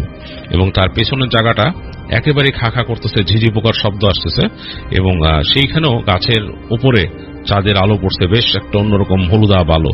তো তিনি তার হারিকেনটা নিয়ে আস্তে করে নামলেন নৌকা থেকে, হারিকেনটা নিলেন, হারিকেনটা নিয়ে নামছেন এবং তার সাথে তিনি তার এখানে একটা লাঠি ছিল, সেই লাঠিটা মাথার মধ্যে একটা লোহার লাগানো আর কি, এরকম চোখা লাগানো, সেটা তারা ব্যবহার করেন সাধারণত কোথাও কিছু গাঁথতে গেলে এরকম ব্যবহার করেন। তো সেটা নিয়ে তিনি নামলেন, নেমে হারিকেন আর ওই লাঠিটা নিয়ে তিনি চিন্তা করেন একটু হেঁটে দেখি, তারপর এখানে বসে কি অবস্থা, মানে অন্য কোনো মানুষ এখানে আসলে কোথায় আসে, কি অবস্থা, একটু ঘুরে দেখার ইচ্ছায় তিনি নামলেন আর কি। তো নেমে হেঁটে হেঁটে যাচ্ছেন, হেঁটে হেঁটে তিনি ঢুকে গেলেন ভিতরে, দেখলেন যে কিছু ঝোপঝাড় আছে, যে ঝোপগুলো হচ্ছে এক মানুষ সমান উঁচা, এর মাঝখান থেকে আবার হাঁটার মতো রাস্তাও আছে। তো তিনি হেঁটে হেঁটে হেঁটে হেঁটে গেলেন, বেশ খানিকটা হেঁটে যেয়ে দেখলেন সামনে এক জায়গায় বেরিয়েছেন তিনি, ঝোপঝাড় মানে নাই এখানে, ওই জায়গাটা খোলা মাঠ এবং সে খোলা মাঠে একদম চাঁদের আলো পুরো পড়ে, ওই জায়গাটা মানে একদম মানে ফিনিক ফোটা জোছনা, কিন্তু একদম হলদেটে জোছনা। তার ওই পারে আবার গাছপালা শুরু হয়েছে, মানে মাঝখানে একটা খোলা জায়গা, বেশ ফাঁকা। তো ওই জায়গাটাকে তিনি দেখলেন, দেখে তিনি আবার ফেরত আসলেন, ওখানে হেঁটে হেঁটে আবার নিজের জায়গায় চলে আসলেন এবং এসে তিনি প্রথম মাছ ধরা শুরু করলেন। তিনি প্রথম সেখানে বড়শি ফেললেন, বড়শি ফেলে কিছুক্ষণ মানে যায় নাই, এর মধ্যেই তিনি দেখলেন যে তার ওখানে ফতনা নড়তেছে আর কি তার বড়শির সাথে। তিনি বুঝে গেলেন যে মাছ ধরছে, মাছ আটকাইছে সেটাতে। অনেক তিনি কসরত করলেন, করে টোরে তুললেন বেশ বড় একটা কাতল মাছ, এত বড় একটা কাতল মাছ, মানে বেশ বড়, মানে অবাক করা কাণ্ড। তিনি কখনো কল্পনাই করেন নাই যে তিনি নদীর মধ্যে থেকে এরকম একটা কাতল, এত বড় কাতল, মানে তিনি কিন্তু অনেকদিন মাছ ধরেন, এত বড় কাতল তার কাছে ধরা পড়বে তিনি এটা চিন্তা করতে পারেন নাই, কারণ ওইটার ওজন মনে হয় 8-10 কেজির উপরে হবে। মানে তিনি এত বড় ধরেন নাই কাতল কখনো, মানে তিনি ওটাকে যে নিতেই পারতেছেন না, এত এত মানে এত শক্তি মাস্টার, আর এতই অনেক কষ্ট করতে করতে করতে করতে এক সময় তিনি ওটাকে টেনে নিয়ে আসলেন, এনে তিনি পাশে এনে তিনি নেমে গেলেন হাঁটু পানিতে, স্রোতে বাড়ি খাচ্ছে তার পা, এবং তিনি মাছটাকে তুলে ফেললেন। মাছটা লাফাচ্ছে, কাতল মাছ, এরকম বড় কাতল মাছ লাফাচ্ছে এবং বেশ শক্তিতে তিনি সেটাকে নিয়ে তার যে কোষা নৌকার নিচে, তার পাটাতনের নিচে ফেলে দিলেন এবং সেটা নিচে পড়েও লাফাইতেছে এবং সেই লাফের চোটে টড়প টড়প করে উঠতেছে তার নৌকার নিচের দিকটা, নিচে লাফ দিয়ে উঠতেছে এবং একটা 8-10 কেজি ওজনের মাছের বেশ শক্তি, কিন্তু লাফ দিয়ে উঠতেছে, এটার বাড়ি খাচ্ছে নিচে। তো তিনি মানে খুব আনন্দিত হয়ে গেলেন, তিনি চিন্তা করলেন এইরকম মাছ কয়েকটা পড়লে তো আমি নিতেই পারবো না আমার এই নৌকায়। তার কোষা নৌকাটা একটু বড় ছিল, তো তিনি চিন্তা করতেছেন, করে তিনি আবার সেই বড়শি ফেললেন। এইবারও তার মাছ ধরা পড়লো, এইবারও এরকম বেশ বড় সাইজের একটা মাছ ধরা পড়লো, কয়েক কেজি ওজনের হবে, সেটাও তিনি এরকম নিলেন, নিয়ে ওই তার ইসের মধ্যে ফেললেন। ফেলে তিনি খুবই খুশি, তিনি চিন্তা করলেন আরে এই জায়গায় মাছ ধরার কথা বলছে, তো অসাধারণ একটা ব্যাপার। তো এই সময় তার কাছে হঠাৎ করে মনে হলো যে পেছন থেকে তাকে কে যেন ডাক দিল, এবং সেই ডাকটা একেবারে তার বন্ধু নিতাইয়ের মতো, এমদাদ এমদাদ এভাবে করে ডাকতেছে। তো তিনি খুব হয়ে গেলেন, জানি নিতাইয়ের কণ্ঠ, নিতাই এখানে কি করে? তো তিনি ফিরে বলে, এই নিতাই নাকি, এই তুই এখানে কোত্থেকে আসলি? এই বলতে বলতে তিনি এসে তার ওই বড়শিটাকে রেখে, তখনও বড়শি ফেলেন না, এবার রাখলেন, এবং তখনও তার ভেতরে মাছগুলো কিন্তু লাভ দিতেছে, মাঝে মাঝে সে শব্দ হচ্ছে তার পাটাতনে ঠট ঠট করে। কাতল মাছের নড়াচড়া কমে আসছে, কিন্তু অন্য মাছটা লাভ দিতেছে। তিনি দেখে তিনি হেঁটে গেলেন সামনে, তো হারিকেনটা নিয়ে গেছেন হাতে, হারিকেন নিয়ে হেঁটে পিছনে দেখেন কেউ নাই। তো তিনি বলছে, কি রে, আমি একদম শুনছি নিতাইয়ের ডাক, মানে কি ব্যাপার, ঘটনা কি? আবার তিনি এরকম শুনলেন যে এরকম মানে এরকম তাকে ডাকতেছে দূর থেকে, মানে তিনি যেখানে দাঁড়াচ্ছেন তার দূর থেকে জোবের বাস থেকে, এমদাদ। তো তিনি মানে একদম পুরাই হয়ে গেছেন। তিনি আবার হাঁটা ধরলেন, ওখানে হাঁটতে তিনি বোঝাই, নিতাই তুই এখানে নাকি, তুই কিভাবে এলি, তুই কেন মাছ ধরতে আসছিস নাকি? এগুলো বলতে বলতে সামনে গেছে, যে দেখতেছে যে কেউ নাই, একদম খোলা জায়গায় তিনি বের হয়ে আসছেন, সেই যে ঝোপঝাড়ের পাশে।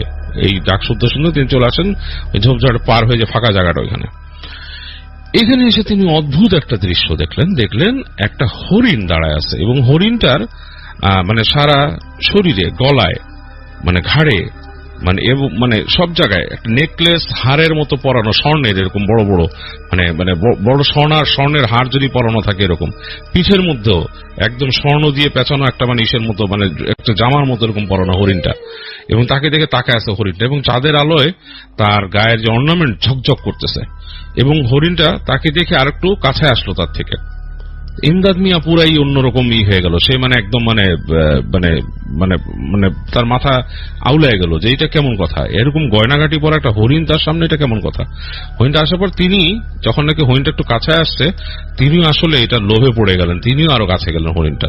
তো একদম দুইজনের মধ্যে কাছাকাছি একটা অবস্থা, তিনি হরিণটাকে জাপটে ধরবেন এরকম তার ইচ্ছা, যে এতগুলা গয়না তিনি পাবেন। ঠিক এই সময় হরিণটা লাফ দিয়ে একটা ছুট লাগালো, ছুটতে লাগালো, তিনিও মানে একদম অবাক হয়ে গেলেন এবং তিনিও না হঠাৎ করে নেশাগ্রস্তের মতো হয়ে গেলেন। তিনি হরিণের পিছে পিছে ছুটতেছেন, তার কোনো খেয়াল নাই। তিনি ছুটতে ছুটতে ছুটতে ছুটতে একটা জায়গায় যে পৌঁছালেন, সেই জায়গাটা কিন্তু একটা ঝোপঝাড়ে জঙ্গলের মতো বেশ, এবং বড় গাছ আছে কয়েকটা।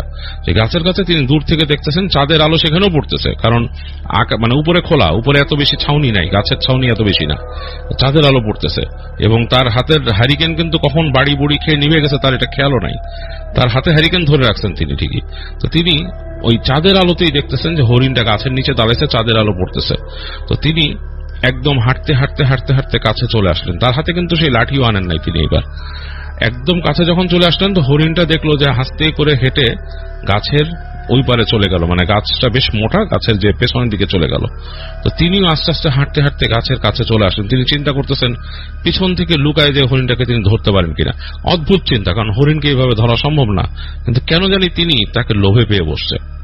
মানে সে এতগুলো স্বর্ণ অলংকার তার মাথায় আসলে কেমন জানি তাকে, সাধারণত এতটা লোভী তিনি নন, ইমদাদ মিয়া এতটা লোভী না, বাট তার কাছে কেন জানি এটা অন্যরকম মানে মনে হলো। তিনি আস্তে আস্তে হেঁটে হেঁটে হেঁটে পেছন দিয়ে গেলেন, মনে করলেন হরিণের উপর ঝাপটে পড়বেন।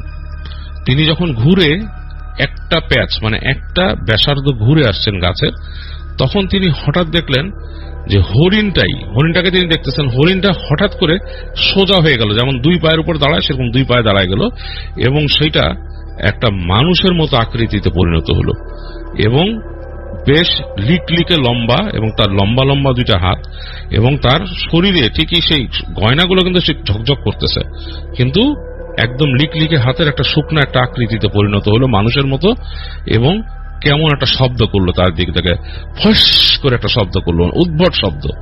তো তার শরীরে হয়তো রোম দাঁড়ায় গেল, তিনি হঠাৎ করে তার ঘোর ভেঙে গেছে, তিনি মনে করলেন যে এটা কি। তো তখন খুবই উদ্ভট ভাবে নিতাইয়ের কণ্ঠে সেটা ডেকে উঠলো, এ এমদাদ, এ এমদাদ। তো তিনি তখন ভয়ে তার অন্তরাত্মা কেঁপে গেল। আর ঠিক তিনি যখন দৌড় দিবেন ভয়, সেই সময় সেই লিকলিকে যেই আকৃতিটা সেটা তার একটা হাত বাড়ায় তাকে ধরে ফেললো, এবং হাতটা বেশ কিন্তু স্ট্রেচড অবস্থায় গেছে। তিনি বুঝতে পারছেন তার থেকে ডিস্টেন্সটা এতটুকু মনে হচ্ছে যে আরেকটু লম্বা হয়ে চলে আসছে। তার হাতটা খামচে ধরলো, সেখানে তার হাত খামচে ধরছে। ইমদাদ মিয়া ভয়ের চোটে একদম তার আত্মা উড়ে গেছে। তো তিনি হঠাৎ করে তার মনে পড়লো যে তার কোমরে একটা ছুরি তিনি বাঁধতেন সবসময় মাছ ধরতে গেলে, যে অনেক সময় দেখা যেত মাছ টাছ কাটার জন্য, অনেক সময় সুতা কাটার জন্য বিভিন্ন কারণে দরকার পড়তো। তিনি মুহূর্তে দেরি না করে তার যে কোমরে গামছার ওখান থেকে ছুরিটা বের করে তিনি সজোরে একটা কোপ মারলেন সে হাতের মধ্যে, এবং প্রচন্ড একটা আর্তনাদ শুনলেন, ভয়ঙ্কর আর্তনাদ, সেই মানে ভয়ঙ্কর আকাশ বাতাস কাঁপানো একটা আর্তনাদ, এবং হাতটা তার হাতে চলে আসলো, যে হাতটা তাকে ধরে রাখছিল। তিনি সেই হাত সহ ধরেই দৌড়াচ্ছেন, তার আসলে আর কিছুই নাই, মাথায় নাই। দৌড়াতে দৌড়াতে দৌড়াতে দৌড়াতে তিনি কোথায় পৌঁছাবেন তার ঠিক নেই। একসময় নদীর পাড়ে পৌঁছালেন, সে পাড় ধরে তিনি দৌড়াচ্ছেন, দৌড়াতে দৌড়াতে একসময় তিনি তার নৌকার কাছে চলে আসলেন। তার নৌকার কাছে এসে তিনি নৌকার মধ্যে উঠে বসে কোনো মতে তার সেই টেনে টেনে তুলতেছেন, এবং তিনি চিৎকার শুনতেছেন ভেতর থেকে, সেই মানে তার যে সেখানে যে জঙ্গল, সেখানে ভেতর থেকে তিনি চিৎকার শুনতেছেন, প্রচন্ড জোরে শব্দ আসতেছে, একটা ভয়ঙ্কর আর্তনাদের মতো, এবং মনে গা মানে রক্ত হিমঘর আর্তনাদ, এবং কাছে আসতেছে আস্তে আস্তে। আর তিনি চেষ্টা করতেছেন তার যে তিনি নৌকাটাকে পুঁতছেন সেটাকে ছুটানোর জন্য, অনেক জোরে টানাটানি করতে পারছেন, এবং আস্তে আস্তে কাছে আসতেছে সে আর্তনাদ। এক সময় তিনি ওই উঠাইতে বলেন, উঠায় দেখলেন যে নৌকা তো তিনি নামান নাই পুরাপুরি, নৌকা একটু উঠায় রাখছিলেন। আবার দৌড় দিয়ে তিনি নেমে তিনি ধাক্কা দিলেন নৌকাটাকে ধাক্কা দিয়ে তিনি পানিতে নেমে লাফ দিয়ে পড়লেন নৌকার উপরে। এর মধ্যে তিনি চিৎকার শুনতেছেন ওই পাশ থেকে।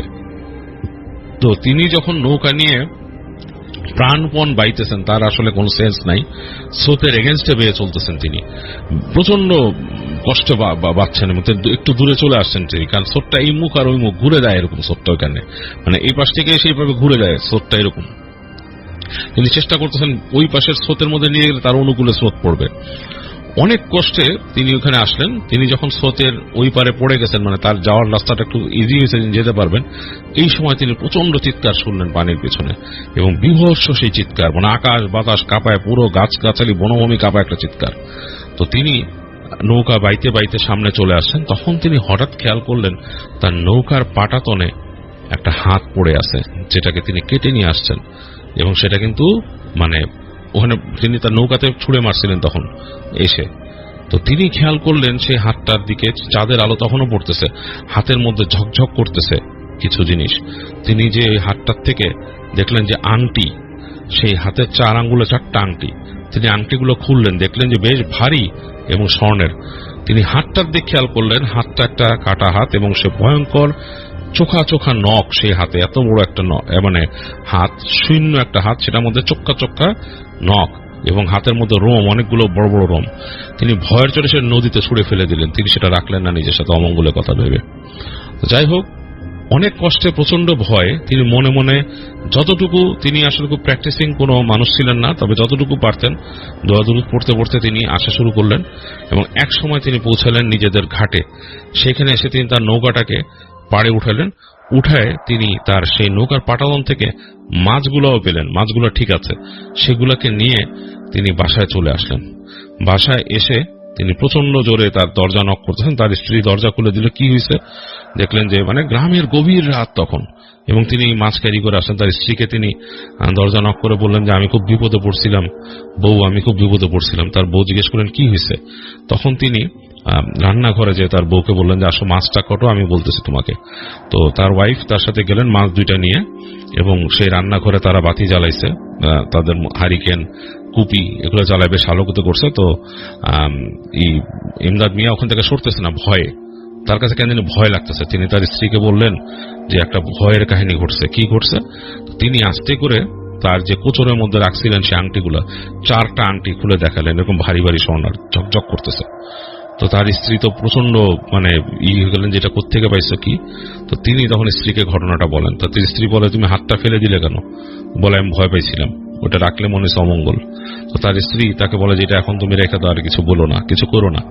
তো যাই হোক, তাকে বলেন পরিষ্কার হতে, তিনি সাহস পাইতেছিলেন না। তার স্ত্রী তার সাথে সাথে যান এবং তিনি গোসল করেন, এবং তারা সেই মাছ কাটেন। মাছের কিন্তু কোনো সমস্যা হয়নি। সাধারণত আমরা যেরকম শুনি ঘটনায় মাছ পচে গেছে বা সামথিং লাইক, এরকম কিছু না। মাছগুলো সাধারণই ছিল, এবং তারা ওটা রান্না করে খাওয়া দাওয়া করেন রান্না করে, এবং বাকি তরকারি তারা রেখে দেন। এবং রাতের বেলা যখন ঘুমান, তারা স্বামী স্ত্রী ঘুমান, তখন দুইজনেই নাকি স্বপ্ন দেখেন। মানে তার স্ত্রী স্বপ্ন দেখেন তাকে একটা বিভৎস চেহারা এসে বলতেছে যে তোর স্বামী আমার অঙ্গহানি করছে, তাকেও আমি অঙ্গহানি করব। আর এমদাদ মিয়া দেখেন যে তাকে নাকি বলে যে তোর জীবনে দুঃখ আছে, তুই অনেক কষ্ট পাবি, তোকে আমি শেষ করে দিব, এরকম তাকে স্বপ্নের মধ্যে বলে একটা ক্যারেক্টার। এবং তারা হাজব্যান্ড ওয়াইফ দুজনেই দেখে যে একই, এবং ইমদাদ মিয়া যা দেখছে তার স্ত্রীও একই রকম একটা ক্যারেক্টার দেখছে। তো তারা চিন্তা করে যে কি করবেন, তারা এই আংটিগুলো দিয়ে কি করবেন। তো তখন তারা হাজব্যান্ড ওয়াইফ দুজনের সিদ্ধান্ত নেন যে আমরা এটা নিয়ে কিছু একটা ডিসকাস করতে হবে। তারা তখন তাদের ওইখানকার একজন বড় হুজুর ছিলেন, অনেক বয়স্ক, তার কাছে যান, যে বলেন যে এরকম এরকম ঘটনা ঘটছে। তো বড় হুজুর একটু অবাক হন শুনে, বলে যে এরকম ঘটনা, যে কোনো জিনের কাছ থেকে তুমি কিছু এরকম পাইছো, বা কোনো পিচাসের কাছ থেকে। পিচাস মানেই জিন, তাই ধরেন তিনি। তো তিনি বলে দেখি কি পাইছো। তো তিনি দেখান আংটিটা, এবং দিনের আলোতে ঝকমক করতেছে অন্যরকম। তো বলে যে এটা আসলে অন্য কোনো কিছু জিনিস, তো তোমাকে আমি একটা পরামর্শ দেই, তুমি এটা রেখো না নিজের কাছে, তুমি এটাকে তখন সেই হুজুর বলেন যে তুমি এটাকে পানিতে ফেলে দাও, যেই নদীর থেকে পাইছো সেই নদীতে ফেলে দাও কোথাও, এটাই হবে তোমার জন্য সবচেয়ে ভালো জিনিস, সবচেয়ে মানে বুদ্ধিমানের জিনিস। আর আরেকটা জিনিস পারো, কাউকে দান খয়রাত করে দিতে পারো, তবে আমি মনে করি তুমি নদীতে ফেলে দাও, ভালো তোমার জন্য। এটাই হচ্ছে যে জিনিস, যে তুমি তো আর ওইখানে একটা অপরাধও করছো, তার অঙ্গহানি করছো। সে বলছে আমি আমার বাঁচার জন্য করছি। বলে হ্যাঁ, তুমি তোমার নিজের নিরাপত্তার জন্য করছো, নিজের নিরাপত্তার জন্য অবশ্যই তুমি ব্যবস্থা নিতে পারো তোমার ক্ষতির হাত থেকে। তো এটা কোন একটা খারাপ জিন ছিল, খারাপ কিছু ছিল, খারাপ পিশাচ জিন, এবং যে নাকি এরকম তার সাথে করে আর কি, তার যে ওই যে সম্পদ ক্যারি করে, এবং তারা এগুলো হয়তো অনেকভাবে তারা পাইছে। যাই হোক, তুমি সেটা পানির নিচে ফেলে দাও, পানিতে ফেলে দাও। তার সামর্থ্য থাকলে সে নিয়ে নেবে ওখান থেকে। আর সম্ভবত ওই যে তোমাকে যে তুমি যার হাতটা কাটছো, সে এমন কোন জিন বা এমন কোন পিশাচ যে পানি পার হতে পারে না বা পানিতে নামতে পারে না। ওদের মধ্যে এরকম কাইন্ড আছে যারা নদী পার হতে পারে না, জলাশয় পার হতে পারে না, সে ওই জায়গায় থাকে এবং এই কারণে সে তোমাকে ধরতে পারে নাই। কিন্তু ভবিষ্যতে যদি কোনো সুযোগ পায় তোমার ক্ষতি করবে, তো ক্ষতিটা যাতে কম হয় তুমি পানিতে ফেলে দাও। তো তিনি হুজুরের পরামর্শ নিয়ে তিনি এবং হুজুর তাকে পরামর্শ দেন যে এরকম রাত বিরাতে না বেরোতে, রাত বিরাতে মাছ ধরতে না যেতে।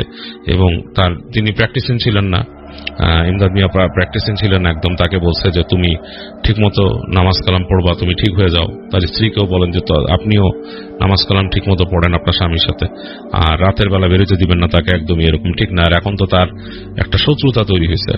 তো যাই হোক, এই বলে তাকে বিদায় দেন হুজুর। এবং আসলেই ইমদাদ মিয়া তার স্ত্রীকে নিয়ে যান নদীর পাড়ে এবং সে মনে মনে বলেন যে আমি যেটা করছি আমার নিজের নিরাপত্তার জন্য করছি, আমি কারো সোনা দানার লোভে কিছু করিনি বলে সে ওইটাকে ফেলে দেন। ওই 4টা আংটি সে একবার নদীর মধ্যে ফেলে দেন ছুঁড়ে। যাই হোক, তারপর ইমদাদ মিয়া বাসায় চলে আসে এবং ইমদাদ মিয়া নাকি পরে স্বপ্ন দেখে, তার স্ত্রীও স্বপ্ন দেখে যে আংটি ফেলে দিয়ে অনেক ভালো করছিস, ওইটাকে যদি রাখতি তাহলে তোদের শেষ করে দিতাম। তো এরপরে আর তার সমস্যা ওরকম হয় নাই। ইমদাদ মিয়া আর রাত্রেবেলা এরকম বেরোতো না, আর সে এরকম রাত্রে মাছ ধরার একদম ছেড়ে দেয়। এবং সেই যে লোকটা তাকে বলছিল রাত্রে ভয়ের জায়গা, সে তখন পরবর্তীতে ওই লোকটাকে বলে যে আসলেই ভাই ওইটা ভয়ের জায়গা, আমি আসলেই গেছিলাম, আপনার মতো কোনো গামছা রেখে আসতে পারিনি, তবে ওই জায়গাটা অনেক খারাপ, ওই জায়গায় যাওয়া উচিত না, আমি কাউরে বলবো সাহস দেখা যাওয়া উচিত না। তো যাই হোক, এই ছিল ইমদাদ মিয়ার একটা কাহিনী যেটা আরমান চৌধুরী শেয়ার করেছে আমাদের কাছে। আর আমার কাছে কিন্তু বেশ লেগেছে ঘটনাটা। আপনাদের কাছে কেমন লেগেছে অবশ্যই আমাদেরকে জানাবেন। আর আরো অনুষ্ঠান সম্পর্কিত মতামত আপনাদেরকে জানাতে পারেন। আর এছাড়াও আমরা অদ্ভুতুরিতে সবসময় আপনাদের কাছে কাহিনী চাচ্ছি, আপনাদেরকে বলছি যে আপনারা কাহিনী লিখে পাঠাতে ভুলবেন না। আপনারা লিখে পাঠান বা আপনারা রেকর্ড করে পাঠান আপনাদের ভয়েস রেকর্ড। আমরা আপাতত প্রচার করছি না, আপাতত যেটা করছি যে সব ঘটনা কিন্তু আমি শেয়ার করছি, যেগুলো ভয়েস রেকর্ড আসছে সেগুলো শুনেও আমি আমার নিজের মতো করেই সেটা শেয়ার করছি। এর কারণ হচ্ছে আপনাদের রিকোয়েস্টে, আপনারা অসংখ্য রিকোয়েস্ট আপনাদের পক্ষ থেকে, আসলে লেখা জোকা নেই, এত বেশি রিকোয়েস্ট আপনাদের পক্ষ থেকে যে বাবু ভাই সব ঘটনা আপনার মুখে শুনতে চাই। তো আপনাদের এই রিকোয়েস্ট দেখে আমি কিন্তু এক্সপেরিমেন্টালি 1-2টা এপিসোড করেছিলাম এবং দেখলাম যে আপনাদের ফিডব্যাক খুব ভালো, আপনারা অত্যন্ত খুশি হয়েছেন এবং আপনারা আমাকে বিভিন্নভাবে ধন্যবাদ জানিয়েছেন, অনেকেই লিখেছেন, অ্যাপ্রিসিয়েট করেছেন। তো তারপর থেকে কিন্তু অদ্ভুতরে এভাবেই চলছে, আমি ঘটনা শেয়ার করে চলছি। আপনাদের লেখা ঘটনা বা আপনাদের যেই রেকর্ডিং, সেই রেকর্ডিং গুলো শুনেও কিন্তু আমি ঘটনা শেয়ার করে ফেলছি আপনাদের ঘটনা। তো আপাতত এরকমই চালিয়ে যাবার ইচ্ছা। তো আপনারা যারা ঘটনা পাঠাচ্ছেন লিখে পাঠাতে থাকেন এবং আপনারা যারা রেকর্ড করে পাঠাচ্ছেন তারাও পাঠিয়ে দিন এবং আমি আপনাদের ঘটনাগুলো শেয়ার করে ফেলবো। শুনে আমি যতক্ষণ পর্যন্ত সুস্থ আছি আমি চেষ্টা করব আপনাদের প্রত্যেকটা ঘটনাই শেয়ার করতে। তবে আপনাদের ঘটনা পাঠানোর সময় একটা জিনিস খেয়াল রাখবেন যে আপনাদের ঘটনায় যেন কোনো জাতি, ধর্ম, বর্ণ নিয়ে কোনো বিদ্বেষমূলক ব্যাপার না থাকে বা তাদেরকে আঘাত করে কোনো কথা বলা না থাকে, এই জিনিসটা মেনটেন করে চলবেন। অদ্ভুতরে আফটার অল একটা ভৌতিক ঘটনার শেয়ারের প্ল্যাটফর্ম, যেখানে আমরা নিতান্তই ভূতের গল্প বা ভূতের ঘটনা আমরা এখানে শেয়ার করি এবং আনন্দ পাই।